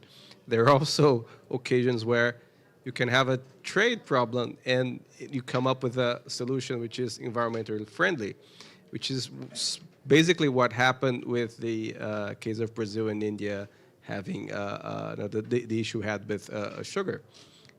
We opened a panel, we had a problem, and we were discussing at WTO, but at the same time we tried to, how could we cooperate to make our trade issue, let's say, less contentious and try to come up with a solution. And then they were saying, well, you have been using flex fuel cars for over 20 years. We don't have that technology. How can we, our industrial, our car industries talk so that we can also raise up this issue? And then with this, India is finally, they have mandatory minimum for biofuels for a long time, but it has been difficult to achieve, I think, especially in those areas out of, you have, I don't know, Uttar Pradesh, which is a major sugarcane producer, but not all the states can meet their minimum requirements. And now they're really close to meeting the threshold because of, there's a big push since the technology in flex fuels is being taken up. And with this, I've come to another point that we were discussing on standards. The moment you have let's say, more developing countries adopting these solutions, then it will be easier to have, let's say, our standards and the solutions that we're coming up with to be seen as legitimate and as forms of alternatives for not just for promoting low carbon trade, but for in the broader decarbonization agenda. I know there's this big push for electric vehicles. We know that this is it's good on the one hand, but you have to see the environmental impact in terms of mining and so on, and the infrastructure you need to build to have that really being taken up in developing countries. It's not something you're going to see in the next decade or so. So it's using biofuels is something that it's really, let's say, almost like a low-hanging fruit. It's something that it doesn't take you can use the infrastructure you have. And but then the problem is they will argue again. Oh, you have this trade-off with food, or in the case of Brazil, they say you're moving your agricultural frontier, and then this causes deforestation. Even though it's we argue, but this is like saying you plant a sugarcane in Portugal, and this will lead to deforestation in Russia because it's basically the same distance. It's 2,000, 3,000 kilometers, and some people sometimes don't grasp the width of our territory. But then the moment we can, have a broader South-South cooperation taking up these issues, I think it will be really important to leverage up. And in hydrogen, it will be a major thing as well, because what we don't think that only hydrogen made from solar and wind can be called green. We think that the hydrogen we make from biomass is as green or even greener than so. But then with some initiatives such as these, that we have a regional certificate, and then with more and more countries adopting the idea that hydrogen from the biomass is sustainable, and something that you need, especially in those hard to abate sectors, and having also pushing for sustainable aviation fuels and so on. The moment we have a larger cooperation among developing countries, I think we'll be able to make these solutions, let's say, more mainstream. Thank you. Thank you very much with these concrete examples. Now, Chantaline, we have so many good ideas that you can bring to the committee of participants of GSTP in Geneva. But now, what do you think would be the things that key action area, or if anything, caveat on this. Yeah, thank you so much, Miro, and thank you. This was a very interesting discussion, and I think we're starting to get to elements. I think, picking on what I hear, and this is exactly, it's strengthened what we had in mind. The idea that the more cooperation and collaboration there will be between developing countries in setting standard, shared industrial policies, infrastructure, the more developing countries will be makers and decision makers as opposed to takers and users. And this is why it's important. And because as long as the standard come from the north to the south, and you're not at the table to create those standards, they're not likely to be adapted to your region, to your country specific to requirement and others. The second thing I'd like to say is, there are other areas that we haven't explored, and this is a bit more complicated, but you could have shared procurement policies, right? Because we all know procurement is a very powerful policy and we use it. And so you could have a procurement policy that's down the supply chain to your joint producers. You could have joint industrial policies. You also, and to go back to the discussion about the competitiveness, one of the area of extending South-South trade across region is that you're more likely across region to not be competing in the same areas of the same products. But even within Africa, we started looking with ECA, we're the Economic Commission for Africa, we have a mandate to look at sustainable export products within this ACFTA, the African Continental Free Trade Agreement. And every single time, every country that we're doing, there are a comparative advantage of each country has a comparative advantage. So it's intentionality. If you have an intention and you look into it, you will find those areas where you have a competitive advantage. The other area that I think I find interesting is, again, going back to the nationally determined contribution. Right now, it's nationally determined. But what would it look like if you start thinking about your South-South partner when you do your nationally determined contribution? And we haven't started thinking about that, actually. And maybe that's something, Miro, we need to do.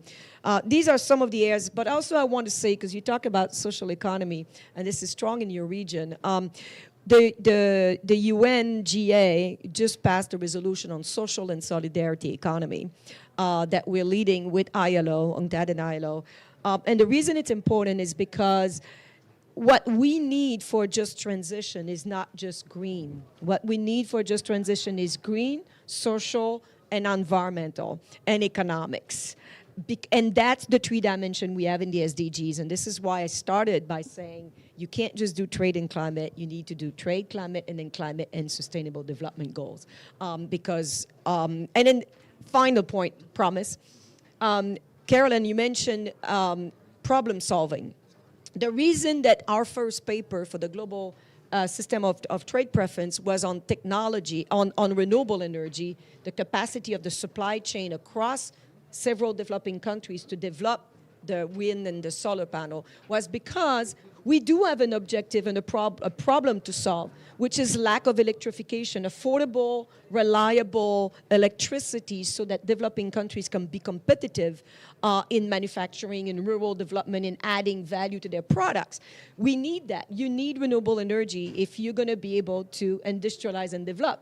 So how do we use South-South trade to ensure that that condition is made? And by the way, the economy is digitalizing. How are you going to digitalize the economy without access to reliable, affordable electricity? Not possible. And therefore, this is why we started with the renewable energy, because if you crack that one, you can crack the other ones.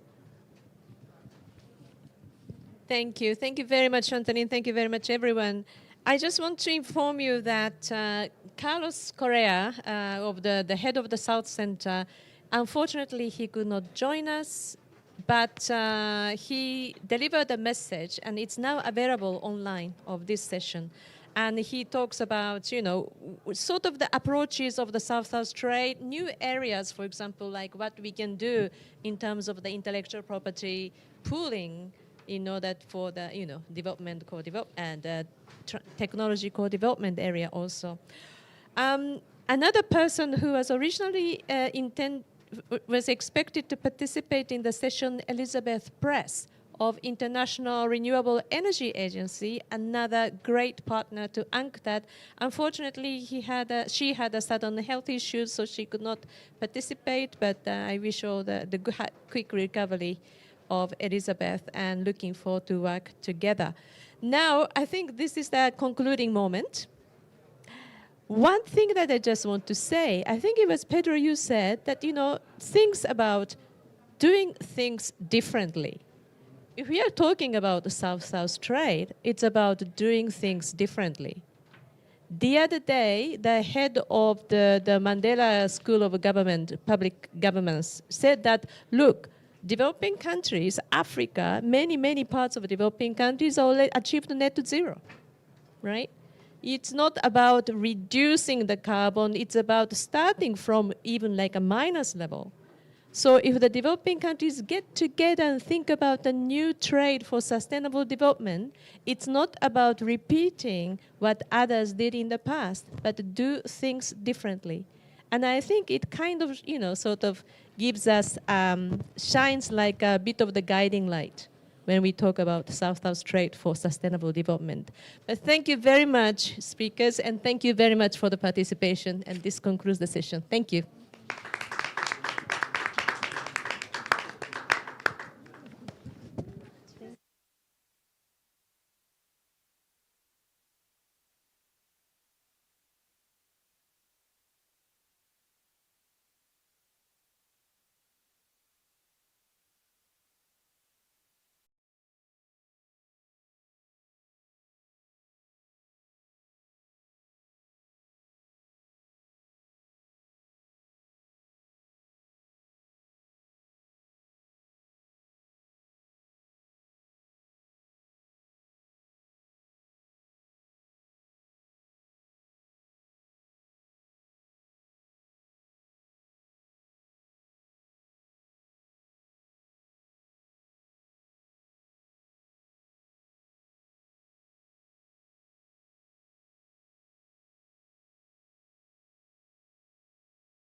Just to check on that. We need to Suggest we kick get off. started.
Online audience. My name's Tom Mitchell. I am the director of the International Institute for Environment and Development, and I will be your moderator today. And I'm delighted to welcome you to this panel with a set of esteemed panelists on enabling the green seas of new trade opportunities for least developed countries, learning from COVID-19 response to address the climate emergency. And also I'd like to thank the organizers of this session, so the Overseas Development Institute and the Enhanced Integrated Framework. Thank you very much to the organizers. And we will spend an hour today with colleagues here discussing the opportunity that trade in green goods, products and services offers, the opportunity it offers for least developed countries. We will be shortly joined by the Minister from the Gambia as well. Unfortunately, she is just held up a little bit, will be joining us shortly. But I suggest that we move on with the discussion. And with that, I would like to welcome Mr. Jean-Marie Pogam, Deputy Director General of WTO, to give us some opening remarks. Thank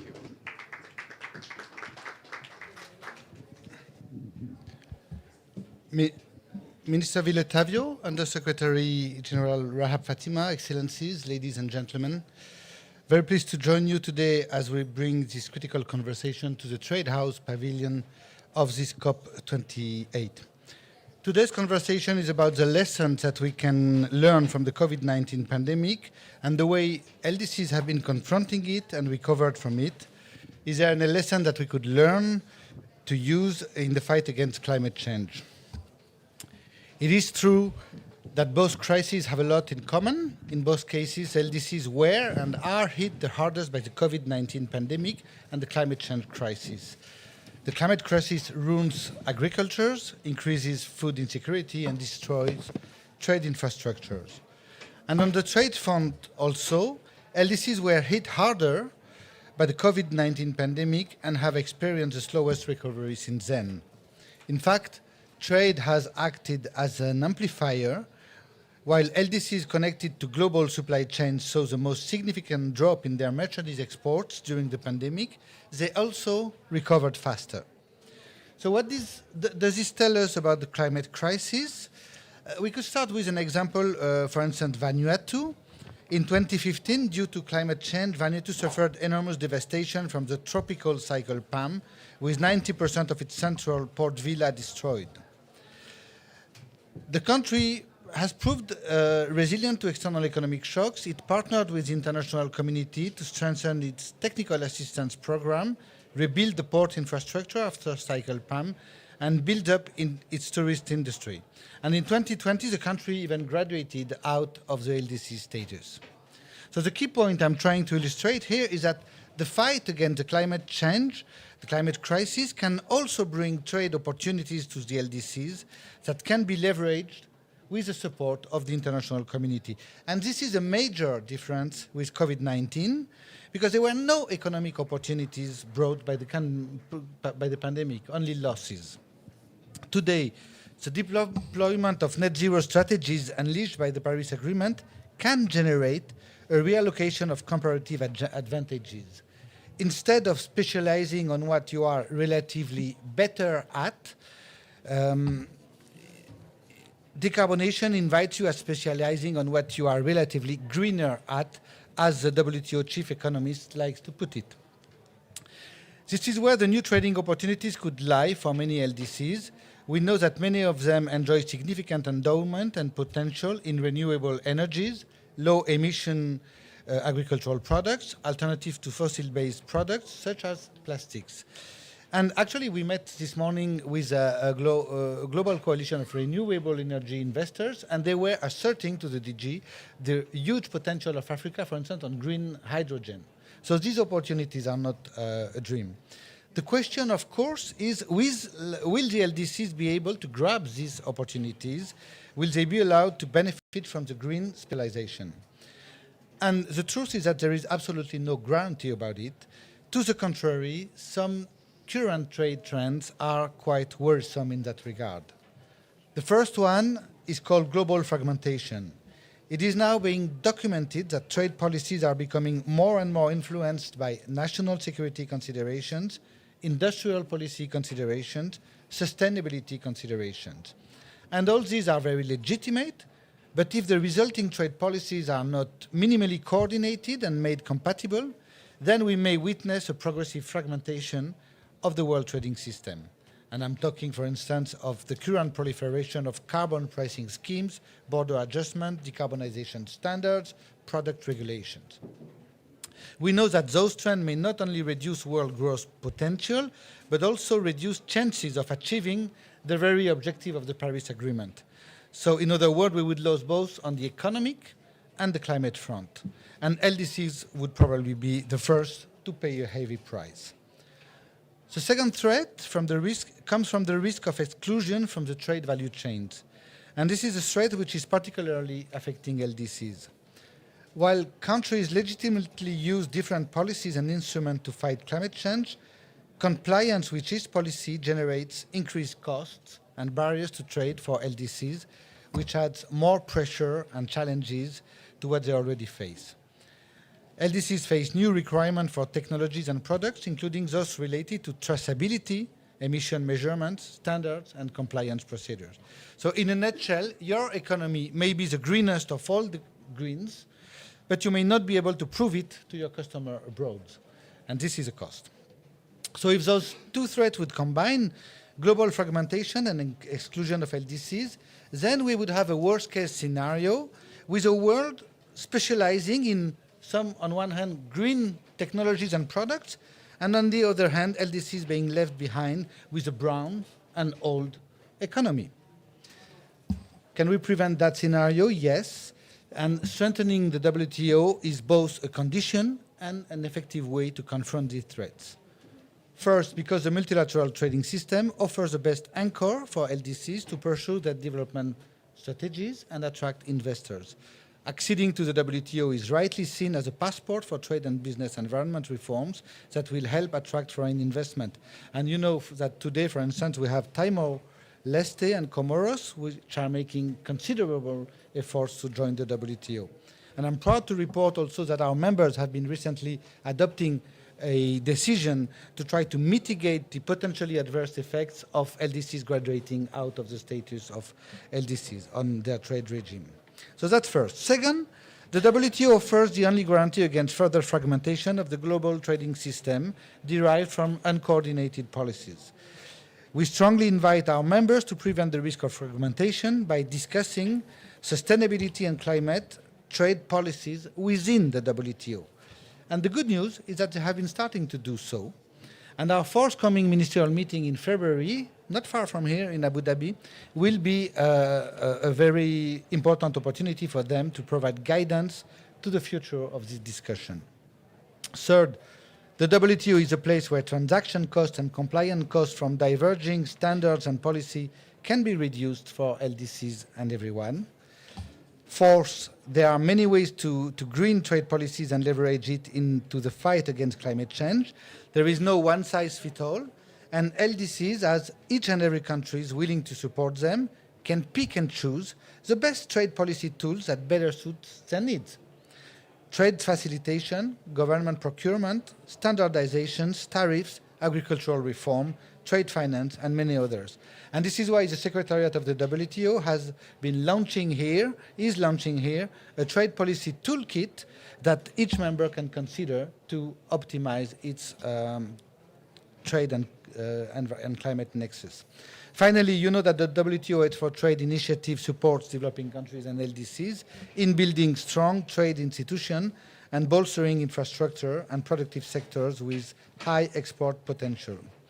So, ladies and gentlemen, my message is simple: helping LDCs to addressing climate change and benefit from the new opportunities which are associated with the decarbonization of the global economy requires this concerted effort of the international community that can only happen within the multilateral trading system.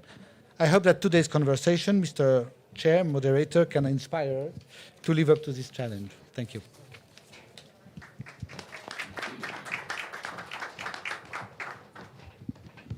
Thank you very much, Deputy Director General. Really insightful start to the panel, which I'm extraordinarily excited about. I think we've got some really insightful views coming around the opportunities of green trade for LDCs, where I think we're acknowledging with that there is a dimension of this related to decarbonisation, and there's a dimension of this that is related to resilience building. And also from that perspective, it's LDCs that are often on the front line of that and have had to have found experiences and insights to be able to tackle the impacts of climate change. So keen to look at that dimension too. So the session will focus very much on the role of the multilateral trading system in supporting LDCs, as Deputy Director General has highlighted, particularly to find those new trade opportunities and what's going to be required to do that. And I think here, the naming of the panel and the topic today is about how LDCs can seize the green opportunity rather than be squeezed by the green opportunity. And as you pointed out, there is, there's a possibility that it goes both ways. And of course, we only want to make sure it is an opportunity that can be seized. And so with that, what I'd like to do is just to make sure that both the audience here and online, hopefully as well, I'm not sure whether you have that facility, thinks of questions to also pose to the panel later on in our session. And so it's also a plea for panelists to keep their commentary brief so we can actually get into a discussion later in this session. But without further ado, I'd like to ask Minister Vaila Tavio, Minister for Foreign Trade and Development of Finland. We're delighted to have you, Minister. Excellency, based on your experiences, how can we best address the climate emergency in vulnerable countries, and what tools are needed? Thank you. Thank you. That's a large question, actually. We noticed the trade aspects in all the developing policies right now because Finland is looking the African countries as a mutual partner. And what was the question again? This is how I'd open anyway. So how can we better address the climate emergency in vulnerable countries? What tools are needed? Well, yeah, definitely many tools are needed. Well, we can look at it on the short term or the long term. I think trade goes maybe a bit of a longer term, but we do have one good example is a new fund by IFAD actually that was opened yesterday here. And it's called ARCAFIM. It's a rural climate fund where farmers are supported. They are given loans and new equipment, so that way they can adapt to climate change. But there can also be this is preparedness for the what's coming on and also countermeasure, of course, the whole climate issue. Finland donated 32 million euros, quite a significant amount, and that's a good example of how actually we try to work with the businesses, with the rural areas to prevent the climate crisis effect locally. But I think like the way you asked was quite an open question. So I think this is such a broad subject, and I would definitely like to go to trade views as well. So it's a great topic hosted by World Trade Organization, and I know that we're going to have lots of discussion about this in Abu Dhabi when there is the meeting next. So we'll be here again. But I'm happy to hear what the other panels has to say about the subject as well. No, let me pass it on as well in other questions. But if you can, but I think what we're acknowledging from your response is that there's obviously a short-term need to address the impacts of climate change in those vulnerable countries. There's a need to support with the adaptation that's needed, for example, of small-scale farmers, and there's a need to think about the longer-term trade opportunities that are being developed in partnership with countries like yours, which actually can support the economic transformation that's required.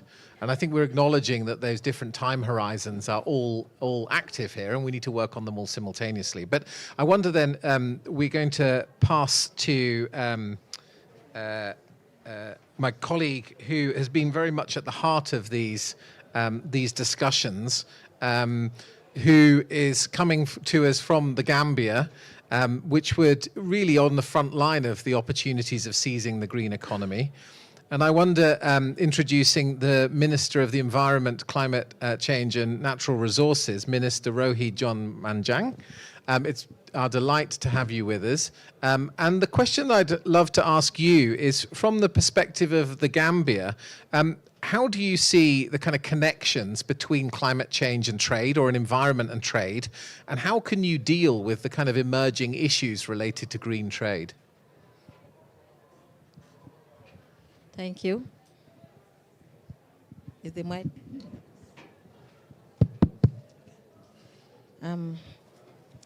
Thank you for having me. I'm happy to sit in for my Minister of Trade, who could not make it to COP28. I hope I will not be biased to put everything into climate perspective, but I think they are related. The first aspect is to see how we're moving into green jobs. Everything is turning into green, and I hope our monies are not also going to turn into greens. Anyway, aside that, the Gambia has already started moving. As a least developed countries, it's a must for us to do. We have no other alternative. There's no choice. Maybe our only stumbling block is finance. But that is why our NDC 2023 to 2027 is green recovery focus. To tell you that we've already decided that every part of our policies, every part of our strategies, every part of our plans should be climate friendly. We've already decided that from 2023 to 2027. So you can even, this can be led to justifying that we already have our young girls already trained in solar installations. They have not gone to university to that extent, but we're able to create a solid training for them, and they're working with the EU to install a 23 megawatt plant. So these are young girls. So we're working towards that part because, as I said, it's a must. Our only challenge is access to finance. And I want to thank the IEF and then the World Trade Organization for giving that avenue. We need to start the discussion to understand that life cannot go the way it was going. Business as usual is not going to happen. We have to change the way we are doing things. And going by our NDC, we have 5 focus areas. Energy. And we know that we cannot go with the old generators. We cannot also even use the previous technology and infrastructure. We cannot efficient in transmitting even energy. So that's why now we're even using the OMV, that's the Organization for Gambia River Basin. We have in 4 African countries who are in this. It is very expensive, but we have managed to do it. The infrastructure has been set up. By next November, we should be able to open everything for the 4 countries, not to only access the hydropower from each of these member countries, but even beyond it, because the infrastructure needs to be there. And that is telling you that without the solid infrastructure, the change to green recovery is going to be very difficult. Coming back to trade, everything has to change. We all agree, especially in a low-income earning country. The good part of it is some of it we have to import because we are still not capacitized to go at that level of technology. For example, the air conditioning. We need to change what has been built there. the hydrocarbon in it, we cannot continue using it. It has to be environmentally friendly. And that environmentally friendly means that we need to tap into technology transfer. And also even make sure that we have policies that will guide how this infrastructure can be transferred to the countries. Because if you don't have the technology, you'll not be able to have the policies. If you don't have the policies either, you'll not be able to assess as to what you're going to agree. But the good part of it, the Minister of Trade is now fully informed as per the environment aspect of building in their policies, and they're already having their trade policies, national policies that's going to be environmentally friendly. I want to use this opportunity to say that Gambia is a developing country, but we are more into agriculture. And agriculture has been the key employer of our sector. But we have been failing in agriculture. We are seriously affected and impacted because of climate change. What can we do to change that dynamics? Is to change the way we have been doing agriculture, but it should be environmentally smart. And that is where the Ministry of Trade has to come in. The success of it is, I used to tell people that we're thinking that organic foods are expensive or they are difficult, but the market is there. If people are conscious of the successes of all, the advantage of eating organic foods, they will spend money to get it. We are already talking about fisheries. The fisheries department or sector has been seriously affected by the climate change. And we need to change how we do that. And it has to be environmentally smart. The Minister of Trade is the center in everything that we are doing. He is the luckiest man when it comes to our ministries. Because environment, we cannot do all our processes without having trade into it. Agriculture, the same thing, and other sectors as well. What is important is how do we change the skills to match the new take of the world. That is giving them the environment that they need and having the clean. But the transition is very expensive. People are already trained to higher levels, to master's levels. And you ask them to change back to 0-1. But it has to be also very smart, and it also has to be financed, and we also have to take it on a soft base. It's very important that we take it on a soft base. You cannot ask a grown elderly person to change entirely from the old days. It has to be a transition. That transition must follow. And that is why we are having the Catch Them Young policy. We're having a project that we are calling Catch Them Young, teaching young kids, young children at school on environmental friendly attitudes, how to plant trees, how to manage your house environmentally. Because these are the people that we want them to understand that nature has changed, or we have changed against nature, and nature is asking us to change in for it. So therefore, it's important that we catch them as young as they are, so that they can change their way of doing things to adjust and adapt to the realities. Thank you. Thank you very much. No, really, a round of applause. I think really great to hear the insights from the Gambia about a joined-up strategy, particularly with the green jobs and the Catch Them Young policy. I love that.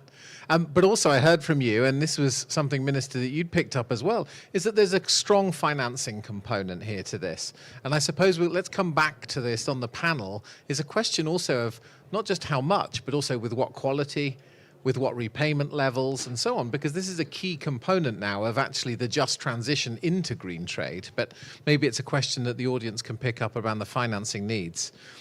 But let's just zoom out a little bit here. We've heard some insights about Finland's cooperation and about the situation in the Gambia. And I'd like to turn to you, Mr. Aniket Gai, senior economist in the Office of the High Representative for LDCs, LLDCs and SIDS. I hope everybody's up with their UN acronyms today, who leads the office's work on climate change. You have been working very much across the context of multiple countries and understanding the opportunities here. So I'd really like to get your sense of where we stand. What is the opportunity that is provided for by the climate emergency for LDCs, and equally what needs to change to actually help here? Thank you. Can you hear me? Thank you. So thank you, Tom, for the pertinent question. And at the outset, I would like to thank the WTO and ODI for the kind invitation to speak at this event. As you mentioned, our office is the Office of the High Representative for the LDCs, the LLDCs, and the SIDS. And among others, we are, if you will, the custodians of their respective programs of action of the three different groups. And these are generally negotiated as 10-year programs of action, and they come in as a complement to the 2030 Agenda, as a complement to the WTO agreements, as a complement to the Paris Agreement. So you ask, what needs to change to ensure that the global trading system delivers for the LDCs so that they benefit and they do not suffer from trade and climate policies? So I'd like to highlight three pertinent areas in this regard. First, the Doha Program of Action for the LDCs, which we recently concluded, does indeed include a dedicated priority area on international trade.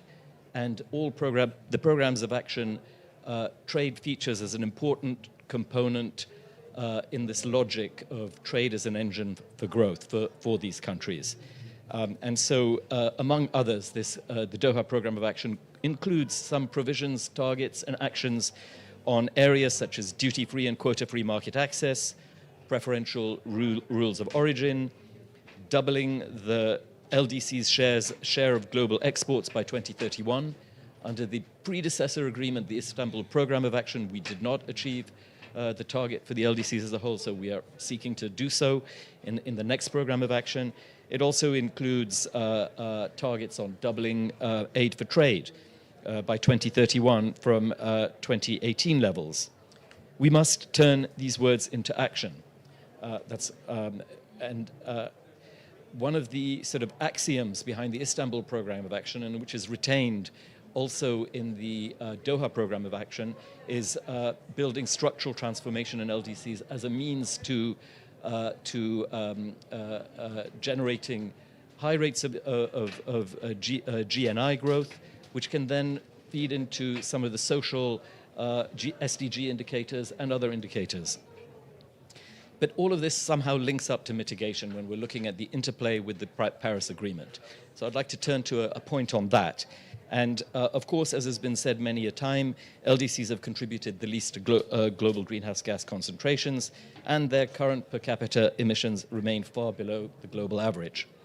So this is partly due to the fact that only 56% of the population in LDCs has access to electricity. And this situation must be addressed as a matter of high priority. And so that the sort of green challenge facing the LDCs is how to make this transition in a way that their contributions to GHG emissions remains low, decoupling. And so they need both a reliable and a sustainable source of energy to ensure that the transition is in a sustainable manner to achieve the structural transformation and the objectives that are envisioned in their programs of action. And this will enable them to diversify their economy, to move up global value chains, to derive benefits from trade, and broaden their export base. One point that is sometimes masked in the data, so the 56% figure I gave you earlier on is from one of the SDG data tables, but there's also this question of a reliable source of energy. I would maybe refer to a personal example in my country, Kenya, which is not an LDC, but during the dry season, much of the hydropower causes shortages and cutouts. It's essential to have a reliable source of energy in order to be able to power sustainable industrial development, in order to, and we are looking increasingly, as was said earlier on, LDCs have a huge untapped renewable energy potential. We need to be able to tap that energy potential. And this requires, and if we look at the amounts that are required in order to provide energy access on the scale that we need, it's clear that these amounts can't come from the public sector alone. So we need to find ways of generating the investments that are needed in order to make this kind of transformation. And we have seen that FDI flows to LDCs have been low. They took a big hit following the pandemic and subsequent food, energy, fertilizer price crisis.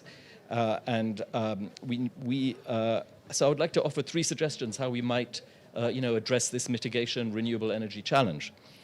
First of all, we need innovative financial instruments to de-risk and mobilize private sector investment and bring new markets to maturity. This is clear because we're not seeing the kinds of FDI flows that we need.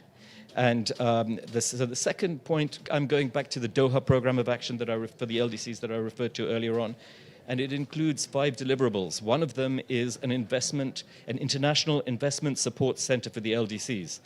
We hope that we are working hard to transform this deliverable into reality. And we see that it could help leverage FDI and green investment, as well as promote the kinds of transfer of renewable energy technology, knowledge, and know-how that are needed to tap into the renewable potential. And then the third is how the WTO itself could help contribute to this, and in promoting trade in environmentally sound technologies, and full operationalization of Article 66.2 of the TRIPS agreement, and various other means. So, Tom, you mentioned the adaptation issue, and so I would like to sort of have a final point on that. So LDCs are not only among the most vulnerable countries to climate change, but their export sector is also highly exposed. Many of them, 4/5 of LDCs are commodity dependent. In some cases, that's mineral and fossil fuel exports, but by and large, it's primary food commodities, agricultural products. So the export sector and the tradable sector in general is highly exposed to the adverse impacts of climate change. So it is urgent for LDCs. So as part of the overall policy of bringing synergies and reaping the green potential from trade, we need to make sure that we implement adaptation policies and build resilience in the export sector, but also in the agricultural sector overall. And unfortunately, despite 10 years of working at NAPS, to date, only 22 of the 46 LDCs have submitted national adaptation plans. So our office has a strong advocacy component to help address the shortfall in funding available for adaptation. And here I will, in conclusion, offer 2 suggestions on how we can move forward on this most critical issue. First of all, we must rapidly scale up concessional adaptation finance and streamline the related project approval processes. We've heard this in numerous other fora, but I would like to underline that.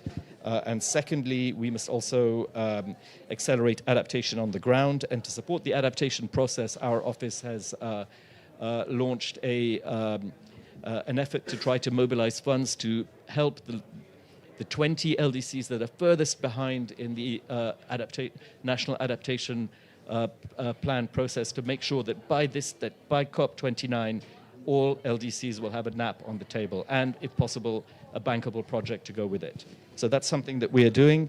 And then really my last sort of point, because is on 2 upcoming big opportunities. A number of LDCs are also landlocked developing countries. So they have multiple challenges. They also have the landlocked challenges. And you mentioned earlier, Tom, in your opening, or no, I think it was actually the Deputy Director General mentioned the impacts of COVID. And the landlocked developing countries that are also LDCs really suffered from accessing something as simple as food imports during the COVID. So we have got this opportunity of the Rwanda in June of 2024 in Kigali, Rwanda, will be held the 3rd UN conference for the landlocked developing countries, which will adopt the new 10-year program of action for the LLDCs. And they have lots of other additional trade-related issues like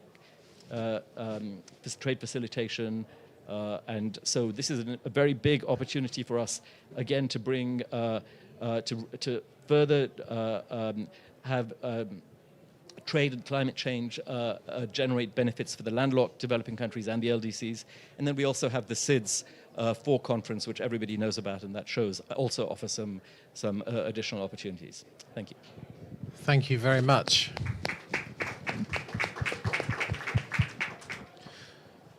Let me just ask one brief follow-up question, because I'm curious. You're in a position as a senior economist in a in an agency supporting the countries that we're talking about. And I'm a LDC trade minister, and there has just been a major discovery of oil and gas in my country, and I'm have the opportunity to export that and to generate some wealth for the country. What would your advice be from your office? Well, this is a very interesting point and an important point. And also, there was some mention earlier on, and I believe there's a discussion within the WTO on graduation and graduation support. So one of the deliverables from the Doha Programme of Action is something called a graduation support facility, which we are working very closely with graduating LDCs, and I'll mention the connection to your question in a second, is how we can support graduating LDCs to make this smooth transition and not suffer excessively from the removal of international support measures for the LDCs. Now, a number of graduating LDCs have been, achieved significant progress due to the proceeds and revenues flowing from the export of fossil fuels. So this raises a very important question, because there's a double challenge facing these LDCs and also other LDCs that have some component of their economy and their export earnings arising from fossil fuel exports. So on the one hand, you have to face the challenge of the removal of international support measures for graduation, but and on the other hand, you also have to decarbonize your economy, and you're also facing, switching away. So really, I see this is a challenge facing the UN system. We have to find ways, and there are some, and it's also linked to the whole conversation on just transition. So it is a very big challenge facing the LDCs, particularly those graduating LDCs that have got a significant component of their economy from fossil fuels, and we have to find ways. I think, and it's a challenge to the UN system and the international community as a whole to find ways to support countries make this transition. Thank you very much. And I will maybe come back to other panelists with that question later. I think it's a key one about squeeze and seize, but it's also a key one in terms of international community's response. So maybe be prepared for revisiting that one as an option. I realize it's a very tough question. Okay, finally, before we move to question time, I'd really like to kind of situate this discussion in the kind of here and now. What's the kind of the real crux of this climate trade nexus, particularly the experience of carbon markets and the need to think about just transition, as we were just touching on. So let me turn to Mr. Diop. Thank you so much for being with us, and you are a national focal point for technology transfer. And so really keen to get your kind of insights really on what support is needed, kind of nitty-gritty help to really be able to take that opportunity and seize that in your country. Thank you, moderator, Mr. Chair. First of all, I would like to apologize for the absence for Mrs. Sarr, our chair of the LDC group. She's in another meeting. That's the reason why she couldn't be here with us. And we are very happy to be here today with you. And we appreciate your invitation. Now, coming to your question. I mean, there is a lot of points that was already raised here. I think I don't need to come back about all these points. Finance, for example, you talked about the PENA and the NAPS, and we are very happy to hear that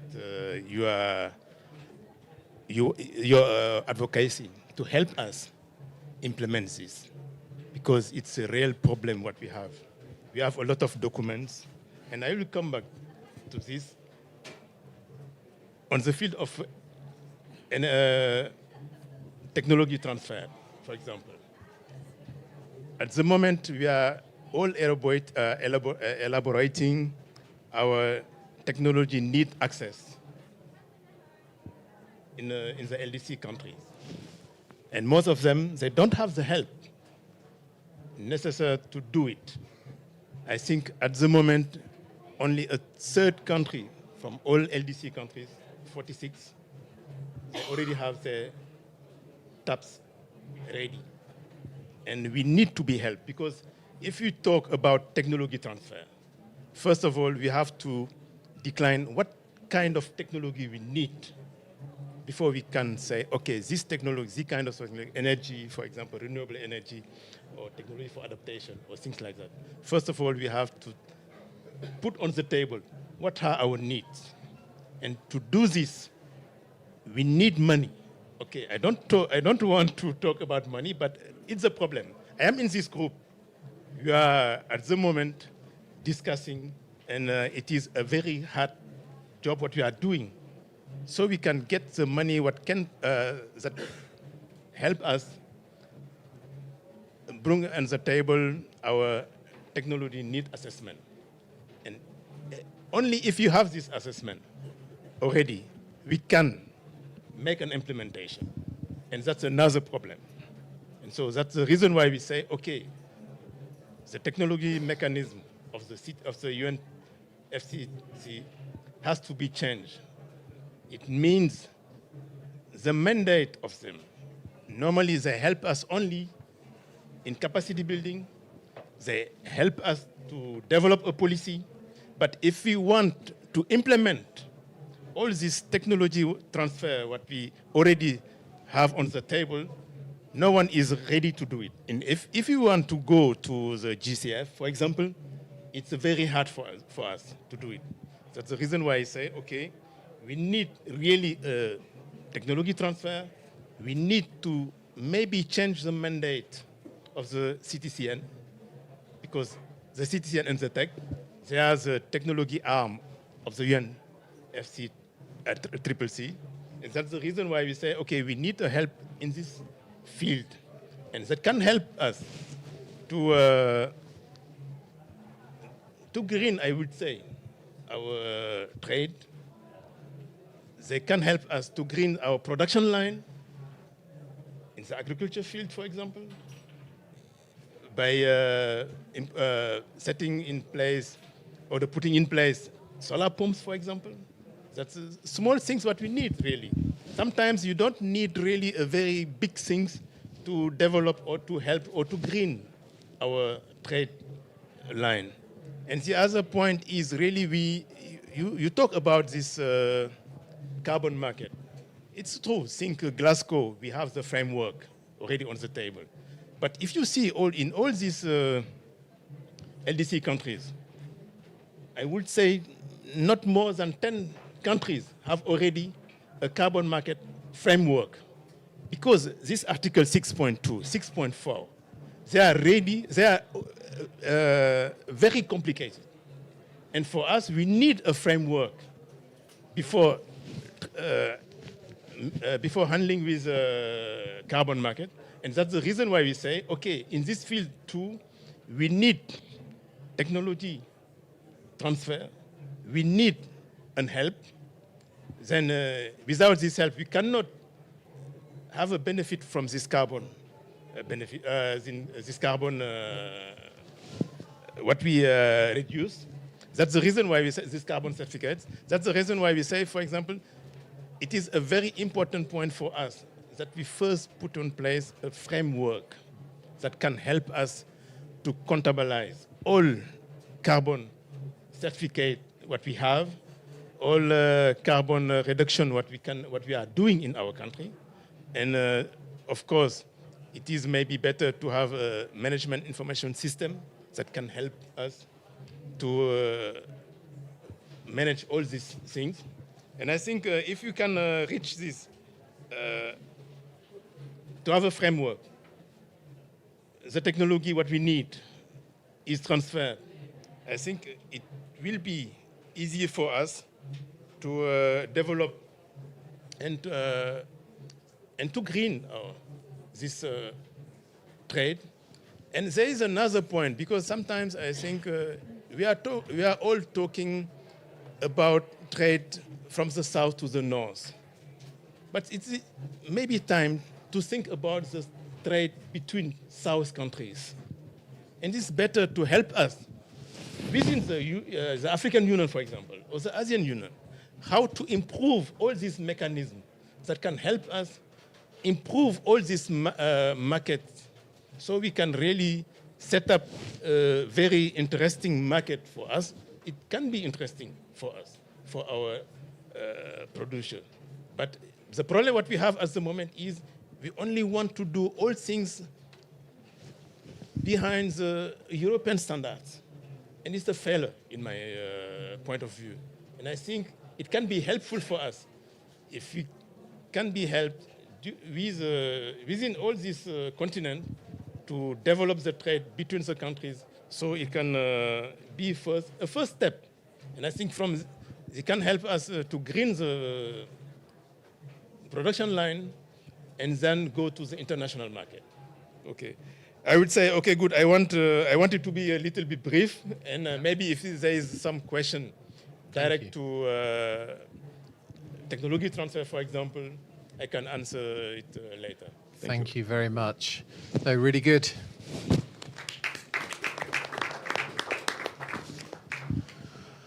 So somebody said to me the other day at a panel on ESG, somebody in corporate finance, they said, look, can we just reflect a moment that all of the new standards we're putting in place, all of the new expectations in supply chains and so on, isn't this just new colonialism?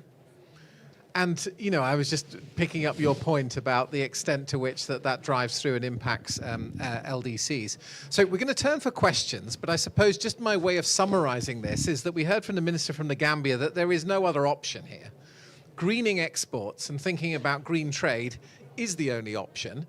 But then I also heard, for that to be possible, we need finance, the right type of finance. We need technology transfer that works for everybody.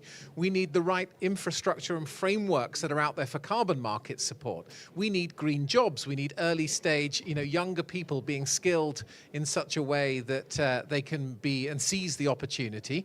And that really that all needs to come together, and it all needs to come together within an international support framework that can make a difference to LDCs. That seems like a big ask right now, but I'd be really curious as to what the audience's view is. What questions do you have of panelists? What's your view on this topic? If we can keep questions and interventions really short and you can tell us who you are, that would be fabulous. And then we'll get comments from members of the panel before we close. So we've got about 10 minutes. Would anybody like to kick us off with a question or a reflection? Somebody here in the front. Is there a microphone we can get across at all? Thank you very much. Yes, I am happy to break the ice. I'm Daniel Ramos. I work at the Trade and Environment Division of the WTO.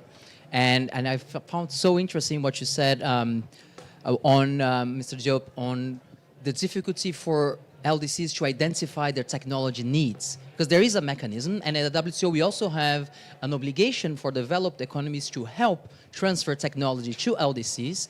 But if what I hear is true, that it's very hard to even identify what the needs are, we have a real problem.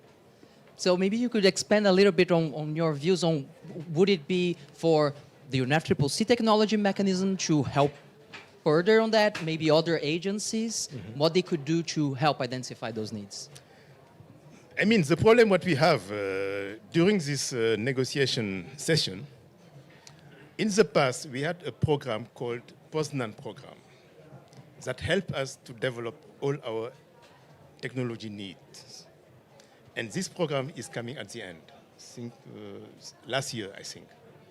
And at the moment, we say, we from LDCs and also G77 countries, we need money to develop a new program.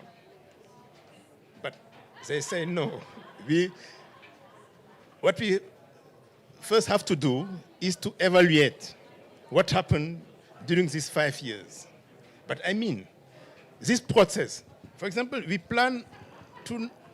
we decided in June in Bonn to make a workshop next year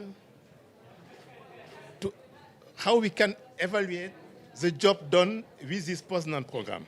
It means during this time, from now to this time, no one from us can make a TNA. And what is the result of this evaluation? We don't know. And we hope the Jeff can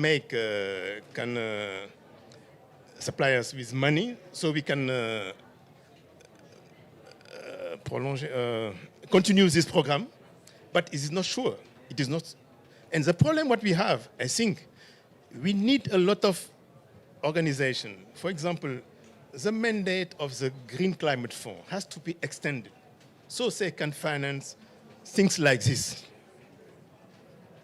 It cannot be true that they're sitting here and waiting till we say, okay, that's the need, that's what we want to do, and they can, at this moment, start to do something. For example, in my country, in Senegal, if you say, no, at the moment we want to deploy renewable energy, they ask, oh, well, renewable energy, we did it already. But for example, we want to deploy green energy, hydrogen. And they say, no, please tell us what you really need, how you want to do it, and if you are really able to do it. I mean, it can take a long. And if you don't have someone who can finance us this process, it means we have no chance to do it. And I think so that's the reason why we say all this finance mechanism, GEF, GCF, Green Climate Fund, they have to be there and help us develop all these programs so we can really see what is our need. Because, okay, that's, there is at the moment, everybody is talking about mitigation. But the problem what we are a coast country. And we have a lot of problems with adaptation. For us, the adaptation issue is more important than mitigation. But it is not, you cannot gain money with adaptation. And that's the reason it is not interesting for the private sector. It means we need grants to do it. But from where can we get the money? And that's the reason why we say, okay, organizations like GEF, GCF, World Bank, why not?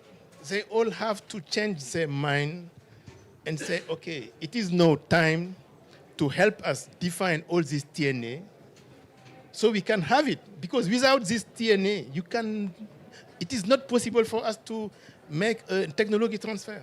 It's really a barrier. Thank you. Let's take a quick additional couple of questions. Maybe we'll take them as a block. There's a lady just behind you there. And then, Thank you very much, and thank you so much for this panel today. So my name is Carolyn de Burbeck. I work at the Forum on Trade, Environment, and the SDGs.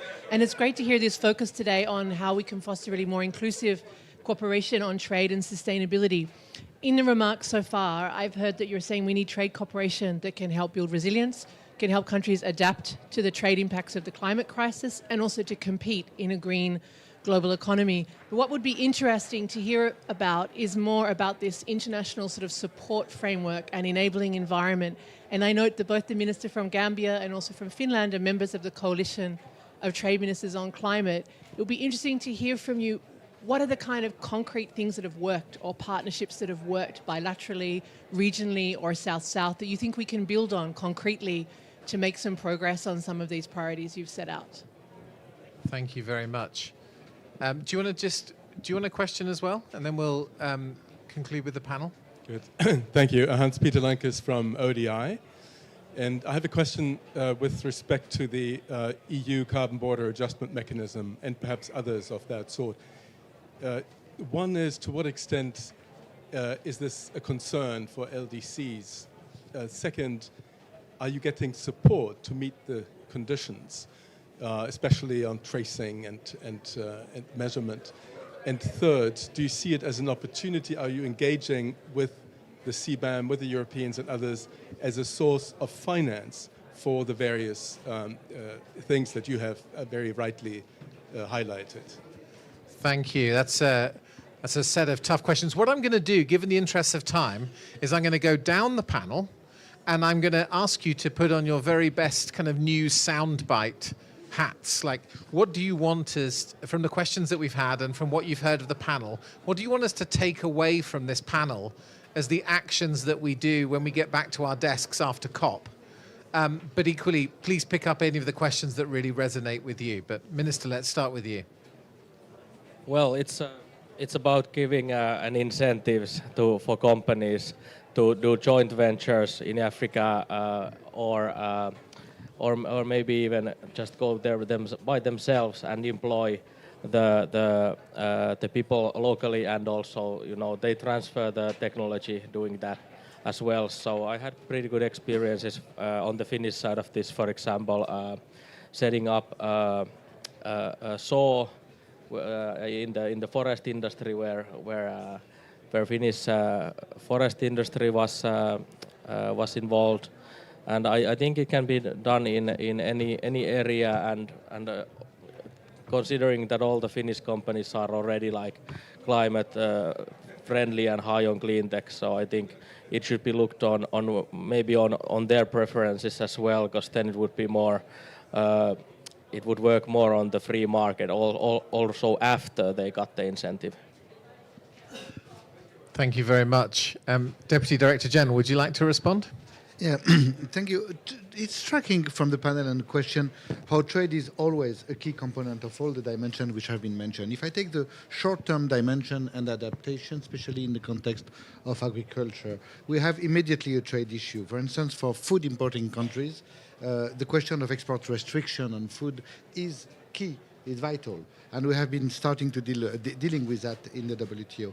But even on the more structural question that you have been raising on my right, especially on access to technology, access to finance, trade is part of the answer. And what is always impressive to us is that access to finance is many times sought only in terms of public finance investment. But if you have a market, you leverage private finance. And this is what trade is about. And so duty-free, quota-free type of measures are the things which are also going to incentivize private finance to invest. Now, talking about trade, there is also an inward-looking dimension that I think LDCs need to keep in mind. It's important to review each country's own policy. For instance, sometimes we have legacy tariffs, which can be very high on the technologies, the very technologies that we want to buy and import. Let's reconsider that. I'm not saying it has to. Sometimes it will have very good justification. Sometimes it's just history. So why don't review that? Same thing for the point that you made about South-South. There are a lot of potential value chains, especially in Africa, in the context of the Continental Free Trade Agreement. A lot of value chains which could be built with a little revision of intra-Africa trade policy. And this is something where the focus has to be. It is already being undertaken, so I'm a little bit pushing an open door, but it has to be accelerated. Thank you.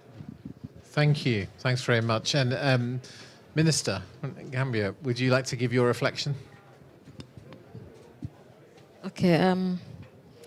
To the partners that we have been working with, I want to say the LDC, including the Gambia, we're working with all the partners, and all is working and all are not working. Yes, because as mentioned by my brother from Senegal, the bureaucracy needs to change. The prerequisite needs to change. We need to understand that we are in a global call for action. And this action needs to be in line with our individual capabilities, potentials, and prospects. So each country, each group, they have their individual potentials. Like the Gambia, when we are dealing with doing the study on the West Africa power pool, the Gambia was found to be one of the best countries that has the most quality sun signs for the solar. So these are our potentials, and among it others. So, but again, what I'm talking on to add on to the technology transfer, is very important that we reduce the bureaucracy. In as much as you want to support, it has to be very efficient and easily explained and understandable. I agree that the policies has to be enticing. When it's come to investment, I just said it this morning, business people, they need profit. We don't have to joke about that. Either you give them profit or the best that they can go in for break even, but no losses. But again, we have other contingency challenges like the political environment, which we have seen recently. It started becoming unstable. And those are key risks. But we have in sectors, maybe the WTO and others can come in to provide the risk platform. They need to de-risk the investment for this private sector to play. Because Africa don't have the capacity to de-risk the entire risk around it, because it is an all-inclusive, like COVID. We never thought that COVID was going to come and it was going to hit us this hard. So if you want a small country like the Gambia to provide that risk portfolio, we cannot. So this is where we have to come in. But then I know there are prospects in the Gambia or in the African countries. Let's do a SWOT analysis and we go by this. We have the Paris Agreement as an instrument to use. We have other agreements and conventions to use as a platform so that we go. But then our individual policies also, they're very important. Like the Gambia now, we're working on to make sure that we review all our policies to make it in line with the international stake. Because when you're working in isolation, if you want anybody to come and work with you, they have to see themselves in your policy. And they have to trust the policy. Like the carbon framework. I think Gambia is already, we should be having our national carbon framework by end of December. We're already working on that. Because we understand that you cannot come and work with X on a different agreement, Y come on a different agreement, the same country. It's not going to work. Either we are disadvantaged or we are cheating somebody. So well, in much of the cases, we are at disadvantage. We cannot cheat them. When they come for their contracts, they make sure that they are on top of it. But let's have a national framework so that we can use the same model to work with whoever we are going to deal with. Thank you, Minister. Thank you very much. And you're getting a round of applause for the comments. Thank you. And I really am going to have to ask the last two panelists for your news soundbite, please. You're going to go first? Okay. Yeah. So the Doha Programme of Action and its predecessor, the Istanbul Programme of Action, have aimed at 7% rates of GNI growth, per capita GNI, in order to help LDCs achieve the SDGs, achieve the socio-economic, the health objectives, the education ones. We have seen in projections analysis that there's broadly a one-to-one correspondence between GDP growth and GHG growth. So clearly the challenge is to decouple. How can we do that? Well, my soundbite is a full court press to leverage the potential of renewables in LDCs. I mentioned some of the ways in which we could do it in my presentation. I think we need the World Bank involved, we need the IFIs involved, we need the technology mechanism of the UNFCCC, we need the CTCN. We need to make sure that we turn this into a reality, but it also requires private sector solutions, overcoming perceived high risk in LDCs, finding ways of de-risking. It was mentioned by the Honourable Minister. That's my soundbite. Thank you. Very clear. Excellent. Thank you. Mr. Diop, closing words before we turn to our I would say most of the things have already been said. Only maybe focus on the private sector in the LDC countries, because the policy is already in place, but they are really too small. That's the reason why they cannot play as with all global players. And I think here we have to maybe synthesize all these initiatives. We have a lot of initiatives today, and that's our problem. Really, you talk about this initiative from the EU, and there is a lot of country initiative, German, the USA, or things like that. And we lose ourselves in all these initiatives. And maybe it's better if you can synthesize it. And so with VTO or UNFCCC, they can help make a synthesize so we can really see and know which agency can help us before losing our capacities, our money, or things like that. And it can be very helpful for us if really all these things is optimized so they can be very efficient. Thank you. Thank you very much. And then I'm going to just give our two organizers, Hans-Peter from ODI, and Simon, do you want to just say one word of conclusion by way of thanks? Well, Tom, yeah, I'd like to thank you and the Excellencies, our distinguished panelists, as well as co-organizer ODI and WTO. It's been a fantastic event, and really thank you all for making the time and sharing your wealth of knowledge. I'll hand over to Hans-Peter. Thank you very much, and thank you, Tom. Just very briefly, I think this was a really inspirational event. There's a lot that we can take from this. At ODI, we have a program looking at the opportunities, the Cs, but also at the threats from changes in trade policies and from changes in trade patterns, the green squeeze. And we will be very happy to continue working with you on these issues going forward with our partners from the WTO. All right. Brilliant. Thank you very much, everybody, and apologies that we've overran, but I really hope you have a fabulous rest of your COP28. Thank you, everybody. Thank you online as well.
Hello and good afternoon, everyone.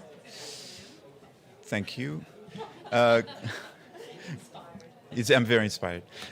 Glad you could take some time to join us to maybe pause and reflect on the future of trade in a net zero world. I guess that future partly starts tomorrow with the Trade Day at the UNFCCC for the first time ever. So this will give you an opportunity to think through what your agenda might be for that discussion starting tomorrow.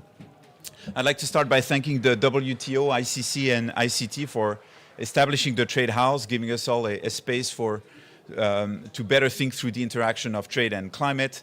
I am Richard Baron, the director of the trade program at the European Climate Foundation. The trade program has been in existence for 3 years now, and we realized early that we collectively lacked a vision on how trade and climate goals might interact in the future. As you probably know, there are myriads of decarbonization scenarios out there on the energy side and agriculture and land use, but very few actually speak about trade. And yet, with fossil fuels accounting for 40% now of volumes traded globally, at least on that score, a decarbonized world would mean a big change on the horizon for global trade. But rather than a quantitative approach, we decided to explore this future through strategic foresight. And rather than basing our work on a single model, we are presenting today is the result of 80+ experts that gathered to work through assumptions, through scenarios, narratives, of which we'll present only a teaser as a basis for discussion with our panel. So I'll present some of the elements from this work, followed by a very distinguished panel, moderated by Caroline Dier-Bergbeck, Executive Director at TESS. Thank you, Caroline. And for more information on the work, you have copies of the report on your desk, and you can also look at www.netzerotrade.org, a site that will update regularly to enrich this vision. So the objectives of the work that we've done was to explore, but not predict, the future of trade in a world that strives to get to net zero greenhouse gas emissions. And it was also to set a vision for a plausible, positive alignment of trade and climate objectives, and then draw some strategic policy options as practical, feasible first steps. As I said, we used strategic foresight, and the timeline was 2040. So what we did is we developed a set of 3 explorative scenarios, and then out of those and the methodology, we looked at a vision that would be more positive across the board. Just to tell you a little bit about what was involved in this work as strategic foresight, we first asked our experts, and there were about 60 of them, to come up with ideas of what were important considerations on trade and climate. This is just a small excerpt of the huge table that came out of that, out of which we identified what were the most impressive and important and uncertain elements in this picture, the stuff we really needed to look at and how different states of the world might produce. We came up with 8 that we thought were like the defining ones for the issues we wanted to work out. And let me list them very quickly. Food systems disruptions and government responses to that. The growth model that China will adopt and the integration in the global economy. The effect of climate on actual trade infrastructure, adaptation efforts, demand and value allocation of critical raw materials, the global fiscal space and regional fiscal space, approaches to cooperation in trade in 2040, and last but not least, material consumption influenced by preferences and regulation. So out of this, we developed scenarios that actually are self-contained, coherent visions of the future that might be plausible. Hopefully, they're not the most likely. You'll see what they hold. But they tell you how things might go in a non-linear way for the future. So I'm going to go very quickly through the 3 scenarios, and then I'll go into the actual vision. So the 3 scenarios will be presented along these lines. Basically, you have a trade picture here that is basically saying, are we trading, is the trade fluid? Are trade conditions good? Are countries cooperating through trade, yes or no? And the other one is climate, and the same goes, is climate going well? Are there actually severe climate impacts, which might not be related to the assumptions on trade or development, but just general considerations on that? And I think we have another member of the panel joining us. Welcome. So first scenario, politics, politics, politics, national interests fragment trade. I just want to stress a few points of this. Around the 2020s, we see a decoupling and fragmentation. I don't think I need to explain what that means. We see fuzzy trade spheres that start evolving. There are, in fact, around the 2030s, more green populists that come to power, and that changes the sort of approach to trade generally speaking. China is launching a major great greening effort in its economy. And we see around 2040 islands of circularity, that is regions of the world that have decided to turn inward, develop a lot of circular solutions, be more sufficient, and therefore trade less. The second scenario is actually one that looked at a consideration around what happens if we start getting into serious water shortages. We have a defining factor around droughts that lead to food shortages, and out of that come realizations by countries of the world that of all the traded goods, they would like to liberalize agricultural produce because they need to actually make this available to the broader community. Everything else is very fragmented, but on food security, there is a common understanding that things need to go better. Around the 2030s, nonetheless, the trade routes are mostly broken. There is decoupling, there are restrictions, there are relocalizations. On mitigation, things are not going well. And one way to look at this is to say by 2040, there's the first geoengineering summit that takes place to take matters to the next stage, which is not something we look forward to. Third scenario, coming together but missing the Paris goals. Then again, some droughts, some supply shocks. Some countries actually have sovereign debt defaults as a result of this. They no longer can produce those agricultural products and run into debt. The global south actually pushes for more cooperation on those issues, but there's also a sense in the global community that we need to get together around this and actually start being more accommodating with the effects of climate, and also open up trade a bit more under the impulse, in this case, of China around 2027. Nothing specific about the date. Again, there's just illustrations of what might happen. At the end, there is a better outcome on climate, but trade is still very material intensive. The general circularity approach has not been made. We're decarbonizing, but still heavy material consumption. So not all is rosy under this picture. So these are basically images that we wanted to help you think about how different the future might be for trade and climate. They don't give you any numbers, but I hope they help you think through what might be troubles ahead. So they're not necessarily the most likely, but they are plausible, and they give us an idea of what we may be up against in different states of the world. But we also intended this work to provide a vision, and participants also felt strongly that this meant addressing other aspects of this. I'm not going to go through here, but they wanted to address equity, they wanted to address international taxation and climate more widely, and generally look at the provision of public goods. It was not a purely trade focus. They thought the rest of the environment was important here too. So I'm going to summarize very quickly some of the features of the vision, and then I'll go into the strategic options to hopefully help make this happen. It's a somewhat ideal outcome, but I think this is something we should be striving for. So 4 defining elements of it, you'll find much more in the report. One is that we have a growing incidence of climate disruptions that prompts the emergence of a new eco-social contract across the world. Environment and climate considerations are given priority in local policy making. Second, there's funding for adaptation and mitigation that is bolstered by a more equitable and effective taxation, both domestically but also through international agreement and cooperation for a globally just transition. Third, there's still international economic competition, so trade still works on that basis, but there's an agreement on accounting for emissions that removes any incentive to locate production in markets where carbon is not properly mitigated. And fourth, recognizing trade as a complementary tool for both mitigation and adaptation, the members of the WTO re-engage to define new disciplines on giving preferential treatment for climate and environmentally desirable goods. So that is the vision. Now, what are the options that we saw that we might, including us as a philanthropy, try to work on to move in this direction?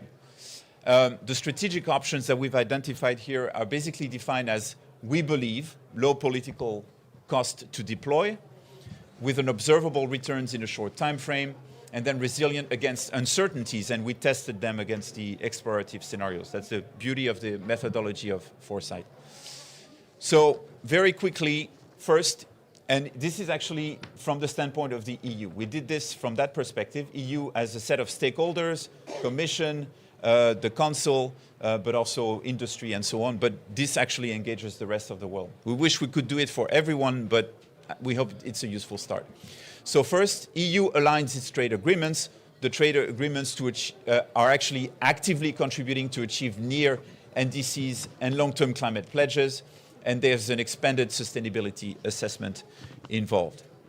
We then move from free trade agreements to trade plus strategic alliances. It's not just trade for trade, but there's trade and investment alliances that explicitly recognize its SDGs and climate contributions. And there is also attached to this regulatory cooperation. So we implement policies, they have trade effects, we help you implement policies to catch up with that. Third, and that's a topic that is talked a lot about in the corridors here, is critical raw materials with mutual benefits. We want to see how to establish long-term cooperation on CRM value chains with much more local value retention than we've seen in mining operations so far, and environment, social, and governance support. Fourth, and very importantly for discussions around the carbon border adjustment mechanism in particular, EU stakeholders agree on measuring the greenhouse gas content in traded goods, and Eurostat, which is the statistical office of the EU, engages with its counterparts towards a global agreement on that. On CBAM, a dedicated point, because CBAM came a lot into our discussions, EU involves trading partners in a continuous exchange process on issues arising from CBAM to inform its own review process. The last two are broader in scope. One is to actually engage in a multilateral cooperation on mitigation and adaptation, on technology and policy, including contracts for differences, which are modes of payments for efforts that are done somewhere else. Article 6 could play in, but also international public procurement as a way to focus the interest on innovative markets. And last but not least, because this came very strongly in our work and was a bit of a surprise, there's a lot of concern that climate change itself might be very trade disrupting. And so to shore up maritime infrastructure, we thought that having some kind of thinking of a fund, and it could be insurance, it could be any of these instruments that one might think of for financing, but something that addresses the risk of seeing significant disruptions of trade infrastructure. So these are the strategic options that are out there now, and that we as Philanthropy, the European Climate Foundation and partners, we look forward to invest into to try to see how we can move these discussions forward across the board. So with this, I will pass the floor now to Caroline for our panel, and thank you very much for your attention.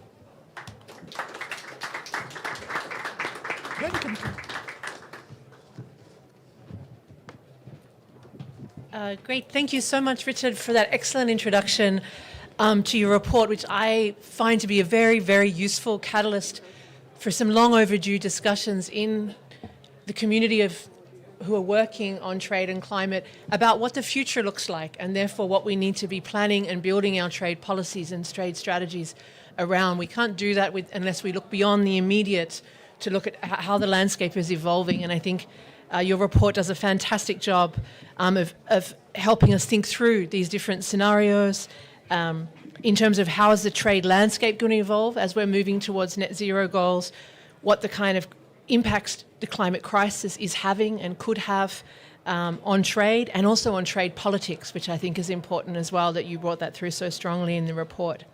But before I turn to the panel, I wanted first to ask Laurence Tubiana, who is the CEO of the European Climate Foundation and a professor at Sciences Po, just to give her reflections on why it was deemed important at ECF to move ahead with this report.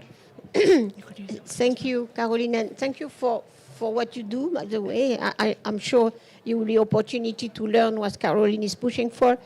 I think for us, this report is signaling helping ECF and the infrastructure, the partners, just to think ahead, because we are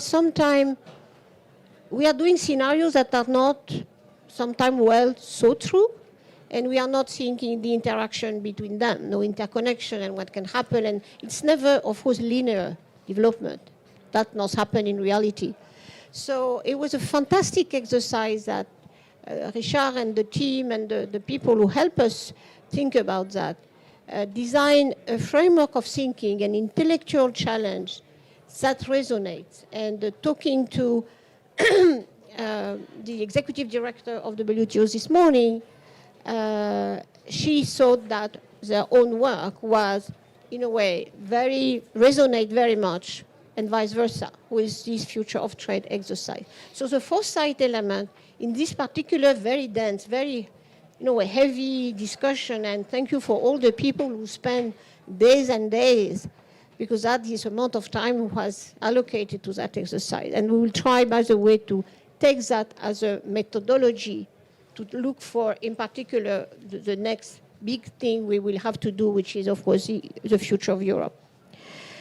So I think what is really great in this particular day, and because we have a trade pavilion, and it's something we have been dreaming about with Dan, who is there, Dan St., that now the realization that we cannot think climate without trade, that's over. Because, of course, the climate change element, the embedded carbon in trade is so huge. At the same time, we hear that a lot of decision-making or vision of the reshoring of industrial activity, a sort of deglobalization phase, is done or thought through, not really understanding finally the complexity of the relation and the opposition and the conflict it can generate, but at the same time ignoring that we need cooperation and trade to deliver on the 1.5.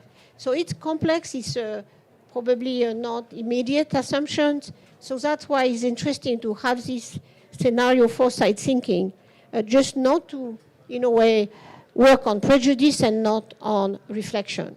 It's not science, but it is a reflection grounded on fact. So I do think, and it would be a fantastic development of WTO, and I'm very confident that that will happen with the leadership of the executive director, that the trade policy, therefore, can be an important lever to encourage decarbonization, development of renewable energy, and a more sustainable development pathway. Trade should help and not prevent that. And that's not a given. We have to operate that with new rules, new discussion, new thinking.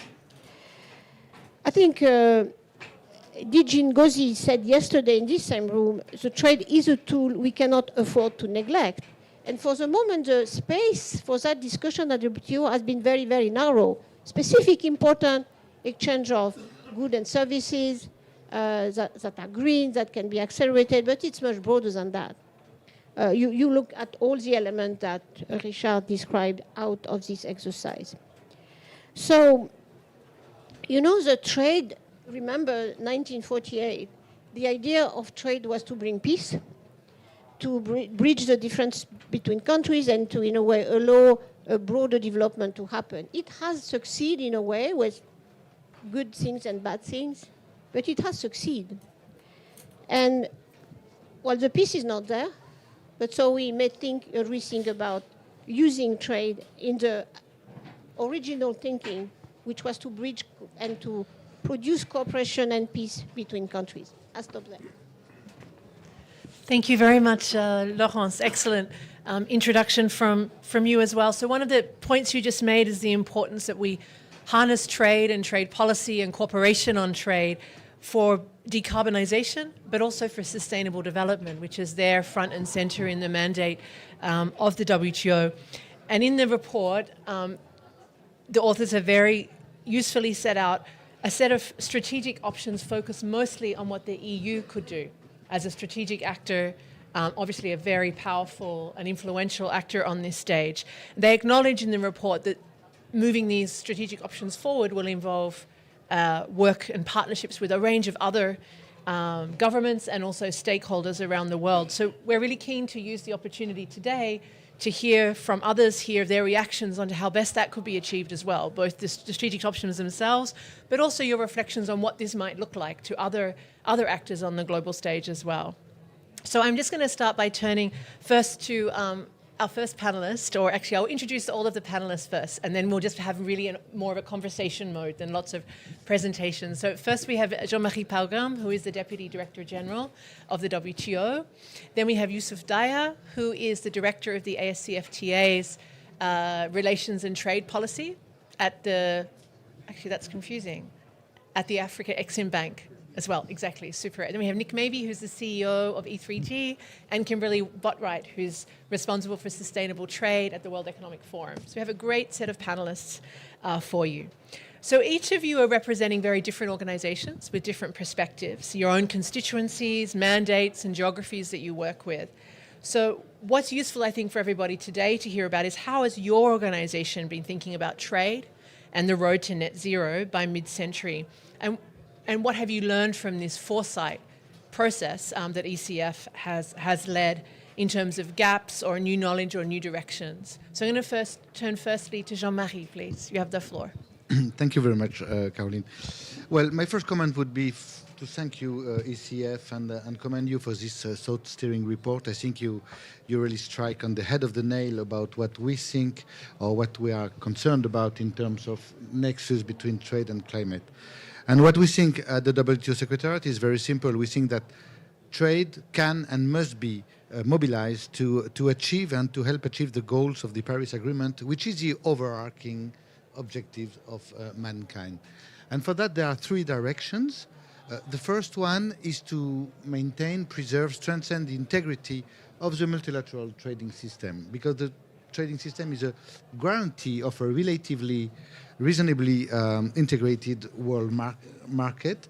And this is what provides the efficiency of the global economy, because efficiency comes from specialization and optimization of the use of resources. So that's number one, and it can be useful to remind it. Second, trade can be mobilized to accelerate the innovation, the investment in innovation, and the dissemination of green technologies had been alluded to. The important thing is that public finance will not do the trick alone, because the volumes are too small. So we need the mobilization of these trillions of private investment to achieve decarbonization, and you will not achieve that without a market, a global market for economies of scale. So that is the second mission of trade. The third one, of course, is that trade flows themselves need to be decarbonated. And this has to do essentially with the decarbonation of the logistics and transport activities, which is being taken care of in some organizations like the Maritime International Organization. Now, my second comment is on the report itself. I was very impressed when I read it by the fact that many of the elements underpinning the scenarios are already happening, and especially for the blue and the yellow scenario. And what is impressive, it's happening both for the negative and the positive. So for the negative, fragmentation, we document it now, is already happening out of national security, industrial policies, and sustainability policies. Is it massive in the figures? Not yet. Is it biting yet in the reality of globalization? Yes, it is. You can see a lot of details in our last World Trade Report. Now, positively also, the discussion has started to happen in the WTO. Climate was already all around in different sectoral approaches, and there are technical barriers to trade, for instance, market access for industrial goods, or even agriculture. It is now the conversation has been moving on more systematically, a little bit after the CBAM, I must say, because CBAM has been questioned by many members, but it has happening. The trouble is that the negative is going much faster than the positive. So we probably are at this stage in between the yellow and blue scenario, some sort of blinking yellow, if I want to be optimistic or something, but not really on the. So that needs to be intensified if we want to catch up with the risk of fragmentation. I'll stop here for the moment. Thank you very much, Jean-Marie. I'll just turn directly on to Yusuf. Thank you. Thank you very much. And let me also express my appreciation to the ECF for the report, and obviously to the WTO for inviting us to be a part of this panel. The report is quite interesting. It's very interesting, but obviously I think, like you've indicated, it provides a European perspective. And I was sitting and flipping through it. I didn't go through it in sufficient detail. But again, what became apparent is that the African perspective is missing. We know the challenges that Africa as a continent confronts, and as the Deputy DG is saying, it's leading to a certain level of fragmentation, a certain level of negative approach to some of these things. Africa is a trade-dependent continent. We have historically been a trade-dependent continent. We are also grappling with the issue of having to provide power to 600 million people. We are grappling with the issue of trying to industrialize our continent and bring people, trade our way out of poverty. And when we see this, so for instance in the bank, what we've looked at is we are conducting a study which looks at the decarbonization effect of the AFCFTA specifically. What are the implications of this? You know, Africa currently, we export our commodities, the shipping emissions that are related to that. We import consumer goods, we import final goods. What is the impact of localizing production, integrating a market in Africa? What is the impact of bringing new technologies to localize production in Africa? What does that mean for our emissions? What we find is that if we follow the current trend of the NDCs, without question on several scenarios that we looked at, Africa's GDP is affected negatively. And in a context of trying to drive a continent out of poverty and to power a continent, this has serious implications because what the DGG says then becomes a reality. You create this fragmentation in the economy where you look at a more localized and more internal approach. The bank is obviously looking at ways to do this. I think what the Deputy Director General is saying is critical. We need the multilateral system to drive and coordinate this to ensure that this doesn't take place and that the interest of all parties, of all industries, all players, the developing South particularly, is taken into account as we move towards this new agenda. Certainly, climate conditions, climate considerations are an imperative in our trade discussions. And I think there is a broad-based buy-in that we have to address the climate change issues because Africa is disproportionately affected. So we sit on a sort of a paradox. We are the ones disproportionately affected, yet we are the ones who need to possibly increase emissions to drive development. And we need to work with partners to find a solution for this. I was very interested. I wanted to read a bit about into the report on what you had said about tax regimes. You know, what about creating tax incentives in the developed economies, in Europe and the developed economies to relocate production, more efficient production into the African continent? We are working with Zambia and the DRC to look at how we can start developing a battery precursor initiative in the region. So that value chain on electric vehicles can at least be brought locally within Africa. We have the advantage, we talk about leapfrog technologies. Africa has the advantage to leapfrog into clean technologies. But we need the investment, we need the financing to come into that. So the bank has been working with partners to unlock some of that financing and ensure that as we develop the continent and industrialize the continent, it's done in a way that is climate responsible, but also responds to our development needs. Thank you. Excellent. Thank you very much, Yusuf. And I think really excellent to hear your reflections that for many in the African continent, there's the issue of climate-friendly trade, but also climate-resilient development or climate-responsive development as well. And that's really, I guess, would be the driving difference between a perspective a non-European perspective you might be that is center stage. And certainly what we hear from many of the countries that we work with. So somehow we have to find a way, as you said, it's not a failure of recognition of the links between climate and trade. It's about a question of how do we do that in a way that also drives some of the development goals forward that countries have as well. So I'm going to turn next to Nick, please, for your reflections from your organisation's viewpoint. Great, thank you. And it's, I will not be surprised that I like the report because obviously we do a lot of work on scenarios, but what I most like about this report, I think, is it puts a really healthy dose of reality into the conversation about trade. Reality, the world is full of non-marginal changes. As an economist, a world full of marginal changes is the world you leave, but this is not the world we're in. And the world we're in is about transformation. It's about business unusual for the next 3 decades as we change the whole of the industrial, infrastructure, agricultural, energy economies simultaneously. That's what all of this noise in COP is about. And so it would not be surprising that we need non-marginal changes in our trading rules and systems to deal with the non-marginal economic change we're looking at. And sometimes, I must admit, when I reflect back on and talk to trade economists, trade ministers, I sometimes feel they're more afraid of climate policy success than climate policy failure. But as the report really nicely brings in, if we actually destabilize the planet, and particularly destabilize the global agricultural system, we will see what we saw in 2007-8, where we had a simultaneous set of shocks in global food baskets, which resulted in trade restrictions, unilateral trade restrictions, and 32 countries had severe social unrest. That would just be a taster of what will happen if climate change hits agricultural food basket at the level which all of the modeling says it will do without significant mitigation. So the trade system would not survive, check your number, 2.5 degrees, 2 degrees. Again, we should know what our planning assumption is because that's critical. So the first reality the trade system has to respond to is that reality of climate change, and it needs to understand how its rules will be affected. But the other one is the reality of the climate transition. I was reflecting in a previous event that the last time I worked full-time on trade and environment was at the Seattle conference. At the Seattle conference, the only windmills were in Denmark.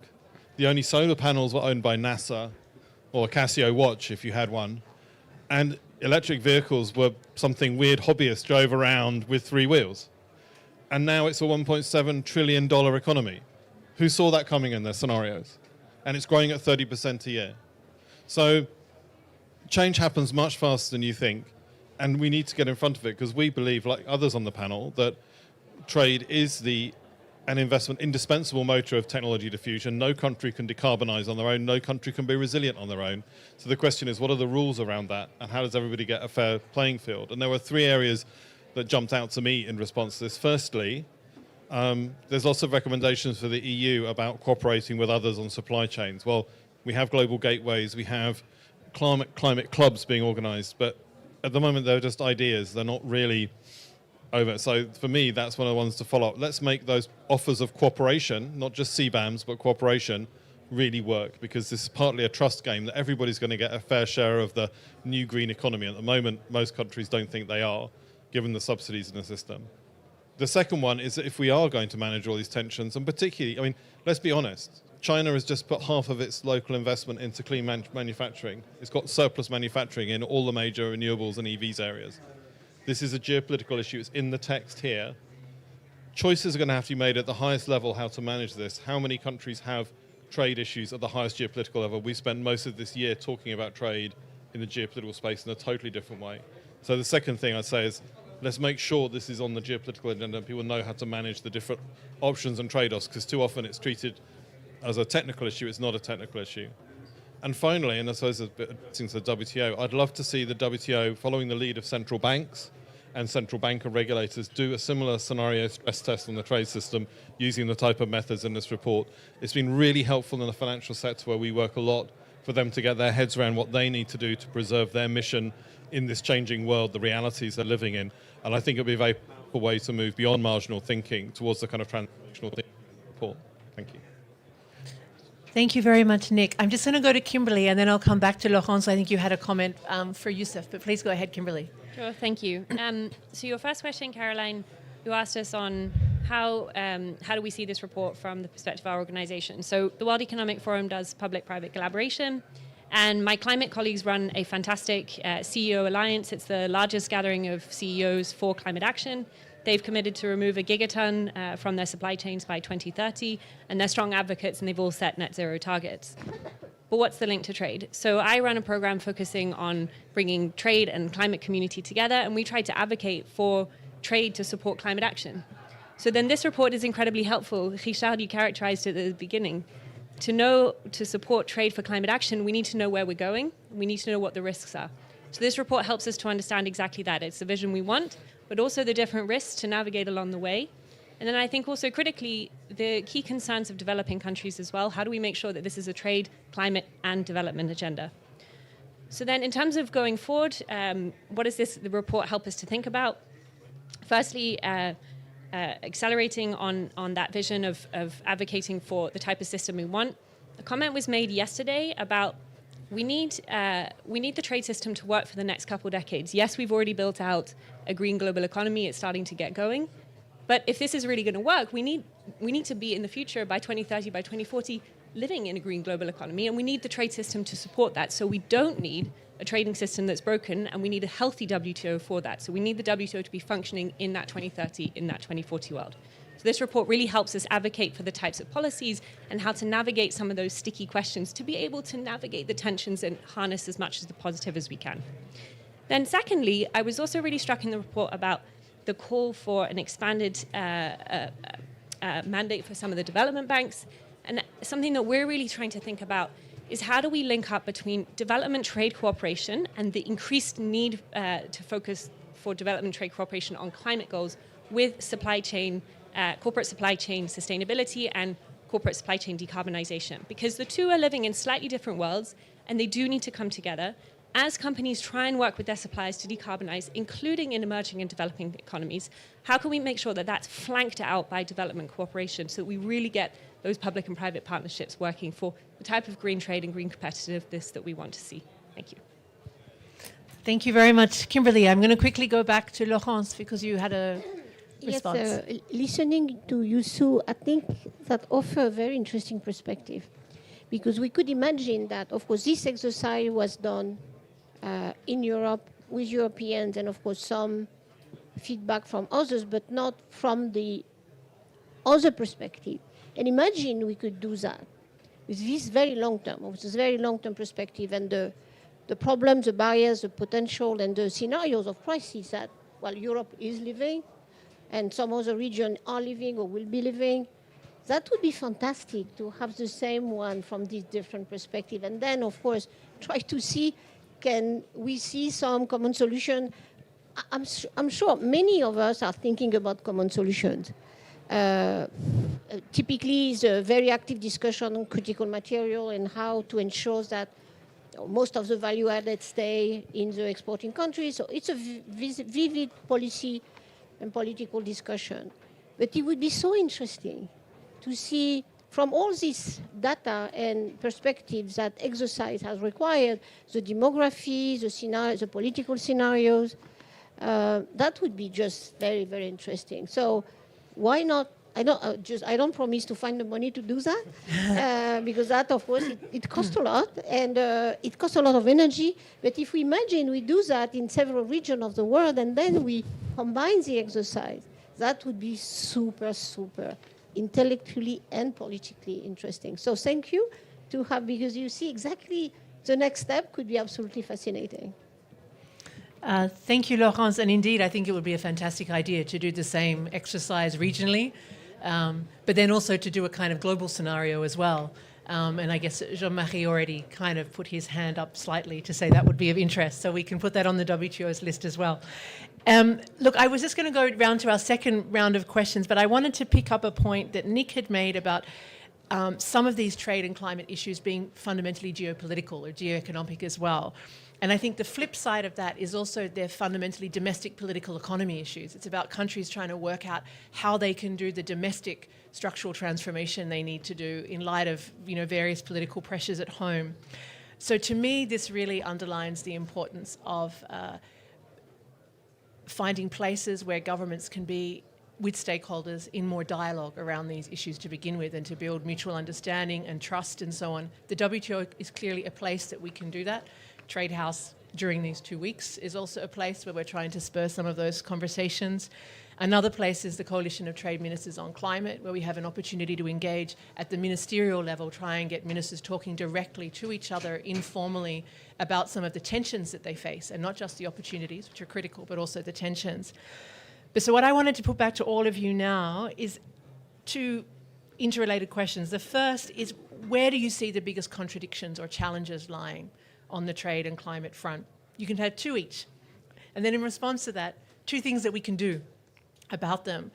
And then the third twist, which I think builds on the foresight exercise that Richard has led, is how do you use this kind of forward-looking scenario in a context where most of the politicians and key decision makers are looking very much at the short term, right? So that's the contradiction. We're trying to sell them a long-term vision at a time when these domestic political economy constraints and other things are forcing them into the short term.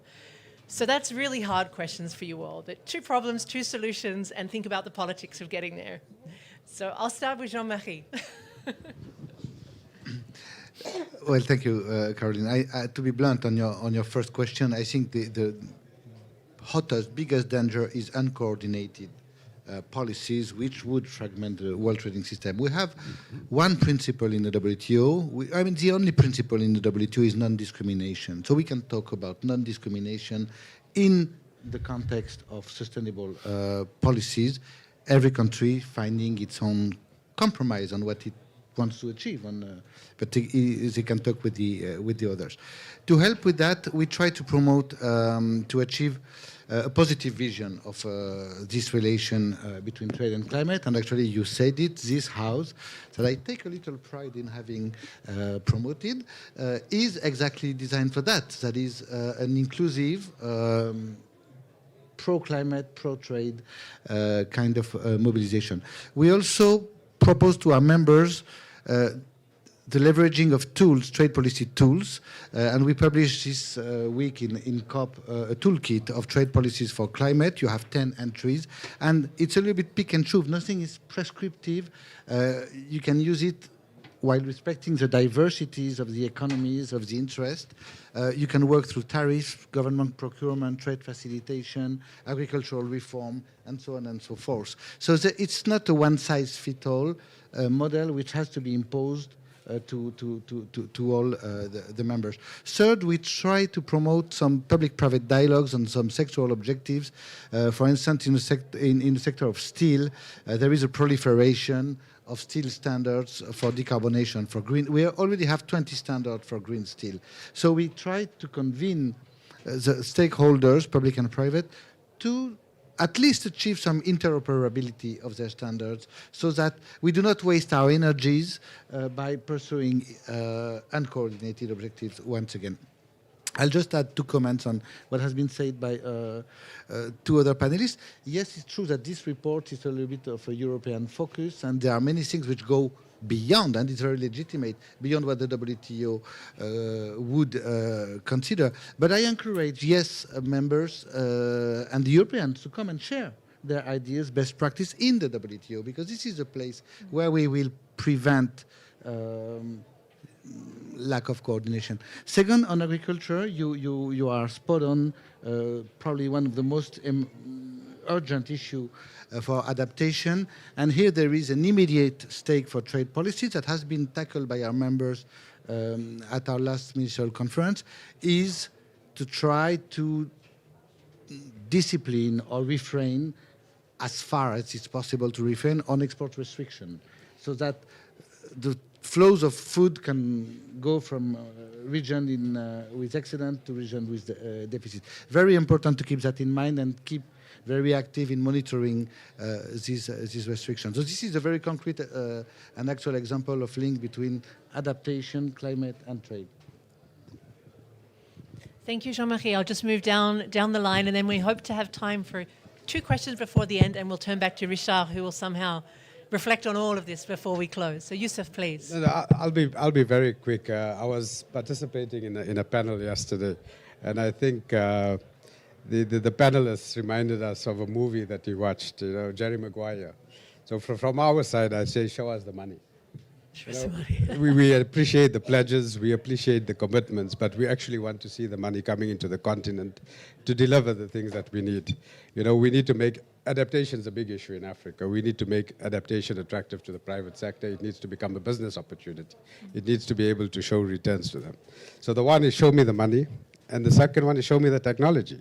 Bring the technology into the continent. If you want us to do these things, transfer that technology, transfer the intellectual property, and make sure that we are able to develop, and that we are not remain confined to a continent or a region that is a source of raw materials. Bring the technology, bring the money, allow us to develop, and then we can have a discussion on how we can decarbonize and how we can address these issues. Thank you, Youssef. Nick. Okay, let's go. What are the biggest contradictions? Pace versus fairness. You talk German solar subsidies, the German solar industry. We bet on China to go fast. But that is one of the biggest. China could build everything for everybody, but that wouldn't give everybody the incentives they need to do things, especially in Africa, but also in Europe and elsewhere. The second one, resilience versus openness. Sometimes openness gives you resilience, sometimes it doesn't. It is not simple to make the choices of trust. Europeans do not trust each other on energy security. That's why we're not interconnected enough. This is tough stuff. So those are the two contradictions for me in an uncertain world and transformation. Options, it is kind of show us the money. Grow the markets faster. If we actually hit a 1.5 trajectory, there'd be more green to go around for everybody. So it would help the politics. Secondly, open those markets to some of the new countries and accept traceability as a standard down supply chains. Let's just have a proper platform. Everything's traceable. Everybody gets the benefit of the quality of their production and therefore incentivized by it. We really just got to move to the modern world. And how to get there, the politics, everybody's got to realize if they don't do this, the fundamental multilateral system we work on will crumble. So everybody, they're competing, but they want to compete inside a structure. It's not just the WTO. That's got to be the driver because it's a leaders level decision to decide to make some of those trade-offs because they are trade-offs. Thanks. So I'm going to build on that. I'm not going to focus on where trade is currently in contradiction with climate objectives, but I think there's actually things that trade is not doing right now. And that's where I think we really need to focus to build those global green markets. So to give you some numbers, if trade negotiators were to work on non-tariff barriers around energy efficiency products, they could boost trade in them for about 60%. That data comes from the WTO, plug. If they were to do the same for clean energy products, they could boost trade in those for about 14%. To give you a sense of what some of these non-tariff barriers are, static converters, they're critical for renewable electricity. They're about 60 billion worth of trade worldwide. Yet these face 523 technical requirements in 61 countries. So that means if you're a static converter distributor and you're trying to put this into your renewable energy supplier who's procured that, you've got to fulfill lots of different requirements to actually get that product on the market. This is the type of thing I would like to see trade policymakers, whether it's bilaterally, regionally, or multilaterally, start to address, really dig into the nitty-gritty of scaling up these green goods markets. Thanks. Great. Thank you, Kimberly. That's a good reminder that there's the big politics, but there's also a practical side of getting the job done, and that may also require some technical work. I'm going to quickly throw to the audience. I'll take 2 questions, I think. Please, go ahead. Sure. Thank you. Alden Meyer with E3G. This is fascinating. I want to bring you back to what's happening in these halls, because I've been coming to this process since Rio de Janeiro in 1992, and this is the most prominent role that trade has played in the climate negotiations yet. We face a potential real landmine at the end of next week if we don't diffuse this issue. As we know, Brazil put forward a unilateral trade measure agenda item. They pulled it back as long as was discussed in the global stocktake. I've been listening today. They've been discussing it. They are miles apart in terms of where the countries are coming from. Very different visions of where this should be grappled with in the UNCCC, at the WTO. So I'd like to take advantage of the incredible expertise and experience on the stage and say, help us. If you could write the decision and say what ought to come out of here as the path forward, what would it be? What would this process do in the Just Transition Work Program or following up on the global stocktake? What would the WTO be urged or encouraged to do? Would there be a role for the G20, building on what Modi did in the Indian G20, responding to the G7 Clean Energy Economy Action Plan around supply chains and critical minerals? How would you divide up the work so that we don't have a food fight at the end of next week? We have an agreement on the way forward, and by the time we get to Brazil, maybe we've got some solutions. Thank you, Alden. So that's an excellent question. I think that's a big enough question for the whole audience. So I'm just going to throw that back to the speakers. I mean, one of the reasons that Trade House has been here this week also is say we need to connect the dots and break down the silos between the climate community and the trade community. It's been cooking for some time that eventually some of these trade tensions would emerge in the climate arena. Here we are. And I guess to me, there's 2 sides of it. There's diffusing tensions, but also looking at what the positive trade agenda could be that could contribute to the climate agenda and how we build cooperation around that. So we sort of have to do them somehow in tandem. But I'm going to turn to our experts. Laurence, you look like you're ready to take this up. We try. I remember the night, where we tried to put some elements on trade in the Paris Agreement. It was like the Indian said, I am undiplomatic there, not over my dead body.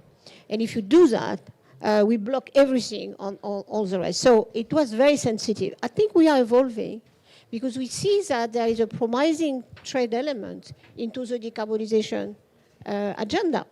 And even more, we need funding, and so we need a lot of things that I think can change. I don't know if we get a decision here, but discussing with the Minister of Economy and Finance yesterday from Brazil, and of course, I think President Lula has said that very clearly, they see the sequence of discussion, G20, the BRICS, the BASIC, and the COP30, as a way to rethink the globalization, not to deglobalize, but to rethink globalization. So I think that's why, I don't know, Alain, what we can do now, because the conflicts are there is the big elephant on fossil fuel, and I don't think that anybody has so much political capital to use on all these issues. But just launching the thinking of what could be a positive trade regime, like the Brazilian one to think about, that is supporting sustainable development goals, the decarbonization, and what it could be. We may not know yet. We have hints of what it could be, but we may not know. And really knowing the trade policy in my region, in my country in particular, and European level, these are, and you know that, Caroline, there are people that normally want to be alone and don't be messed up with other things than what they should do. It's like I think Nick reflect to that. No, it was the central bankers some years ago. Now it's over. The central bankers has to, even the Euro, IMF and others, they talk about climate. We have to bring that, so I think we are there at that stage. Now the next level is, so what? And that, of course, DG Ngozi knows what she wants your team, and really kudos to you to have introduced that. It was impossible to discuss that in WTO even 2 years ago. Third, I think on the financial side, though you may have noted that Maya Motley, President Ruto, and President Macron launched a task force on international taxation to say there are flows that are not contributing to the problem. Well, they are contributing to the problem, but they are not contributing to the solution financially.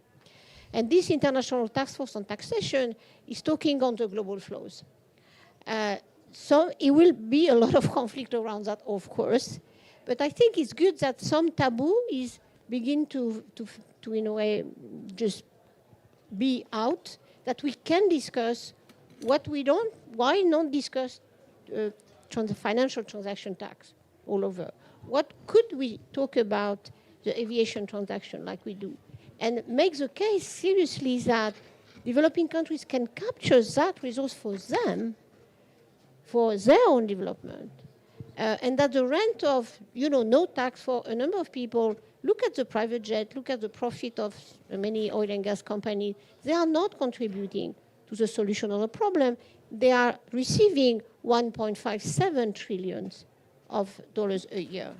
So, we have to look at that, frankly, and that's a good job for everyone in his own country, and that's why I really would find very exciting. I don't know, Richard, if we can launch that, but with friends, we may be able to look at this different perspective of what could be a long-term scenario that people would choose in their own region and see where the domains and the vision can be, in a way, managed together. That would give, I think, positivity to everybody. So I think it's a very good discussion. Thank you, Laurence. So I'm going to just ask Ilse to take 1 minute each.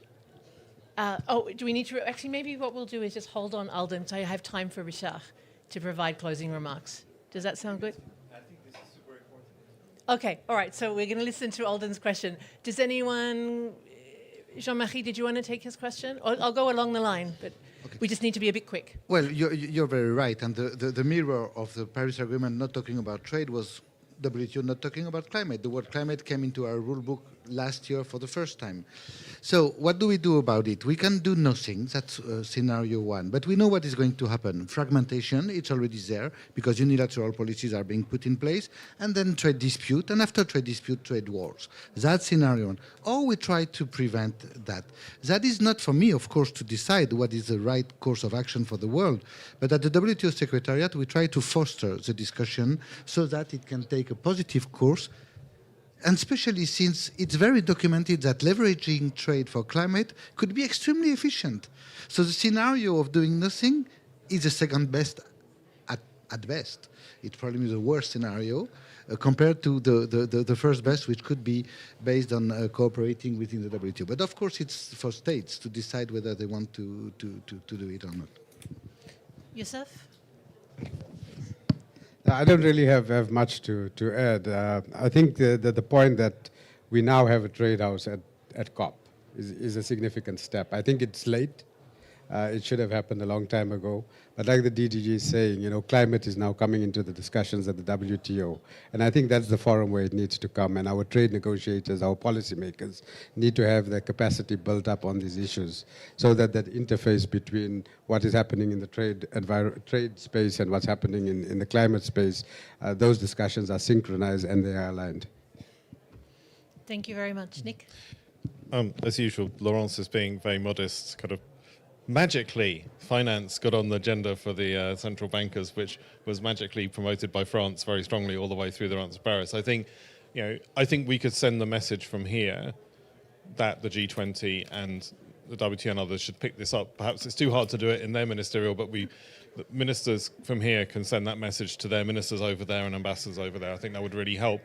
I think it also points out one difference between the financial system and the trade system is that, as far as I know, and please correct me, the WTO Secretariat isn't given the ability to look at the kind of fundamental stability of the trading system as central bankers and financial regulators are. And so it has so it can actually say to its members, we need to do something because we can't meet the objective you've given us if we don't do something. So perhaps that's something we could consider outside so that there's a more proactive approach, but slightly less party-led because there's been some mandates given to the Secretariat to be able to look forward and look at some of the fundamentalists inside their mandate, just like the central bankers did and the financial regulators did 7 or 8 years ago, when before that climate was off their agenda. Now it's firmly on them. So I think lots to learn from the two different spaces. Thanks. So I think fellow panelists have said a wise thing, which was essentially tricky problems don't get better by not talking about them. So if they're tricky now, they're not going to be better in 10 years. So we need to, and certainly with the groups that we run, we'll be advocating to really put these issues on the agenda and have them taken seriously. But concretely, what needs to happen, I think standards, so global alignment around key measurement standards. WTO has done some fantastic work here at the COP, bringing together organizations around green steel standards. So more of that needs to happen, particularly in hard-to-abate industries. And then secondly, again, coming back to this, but really focus on technology transfer and development cooperation. If you're Mozambique and you need to decarbonize your aluminium sector in order to sell into the EU, which you do because that's an important industry, I think we do need to focus on how we help in those particular circumstances a country like that and industries there to be able to achieve that, whether that's through purely public interventions or, again, going back to public-private and leveraging also private investment, but backed up a little bit by that public incentives for putting those technologies into slightly riskier markets as well. Thanks. Thank you very much, Kimberly. If I may just take my privilege as chair just to also try and answer your question. So the first thing I think is we need to have a pro-development trade and climate discussion in the context of the UNFCCC and be willing to have that discussion. I think you're right, Kimberly, that we don't wave away a problem by not talking about it. The second thing is I think that at the heart of that is a concern about trade-related climate measures and how they're designed and implemented. And I think here, you know, in the UNFCCC, it does say it encourages cooperation towards an open international economic system. It recognizes that countries may adopt trade-related climate measures and policies, but it calls on them to avoid arbitrary or unjustified discrimination or disguised restrictions. So that is there already. The challenge is we need more than that scaffolding to guide action in this space.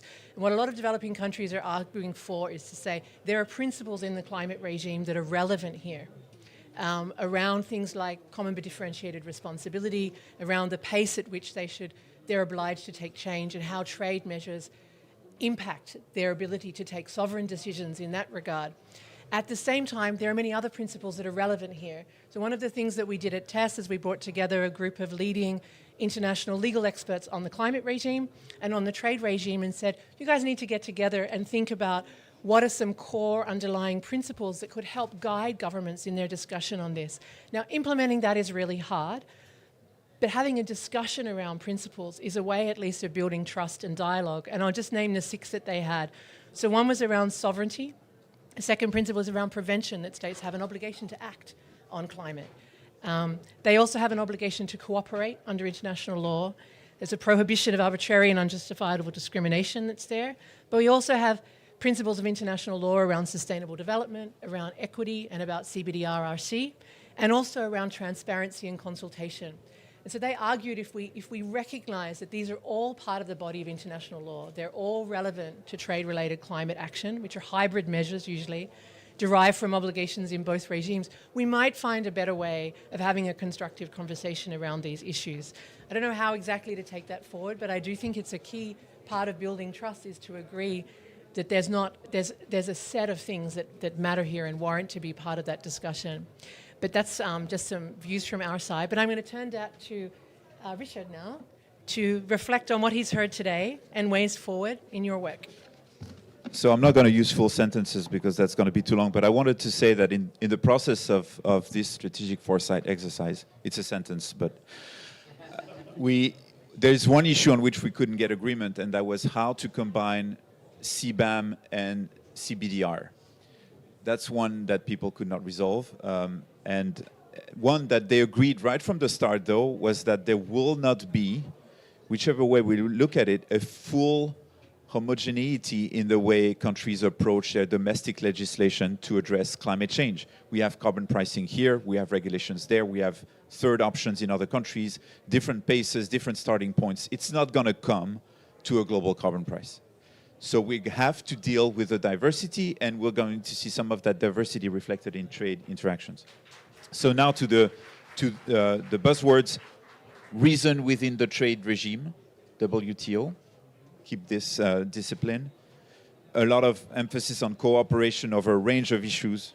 Critical raw materials, measurement is one, on resilience, on food security and how to tackle this, because this has already happened and we're likely to see more of it. So horizon scanning is important. Non-marginal changes are on the horizon, by the way. Value chains and how to have value retention that is fair, recognizing that efficiency is critical to get to where we want to go, and so trade is going to help, but that cannot be it. It ticks some boxes, but not all the boxes. Nitty-gritty is important. Some of the solutions are, in fact, in some of these environmental goods and services. And I think I would leave it at that and thank everyone. I encourage you to look at netzerotrade.org. You'll find a lot of that material there, and make suggestions on what issues you'd like to bring forward, because we can actually support some of these discussions as well. The other point, if we could do this in other regions, for other regions of the world, I think we would very much like to do that. Thank you all.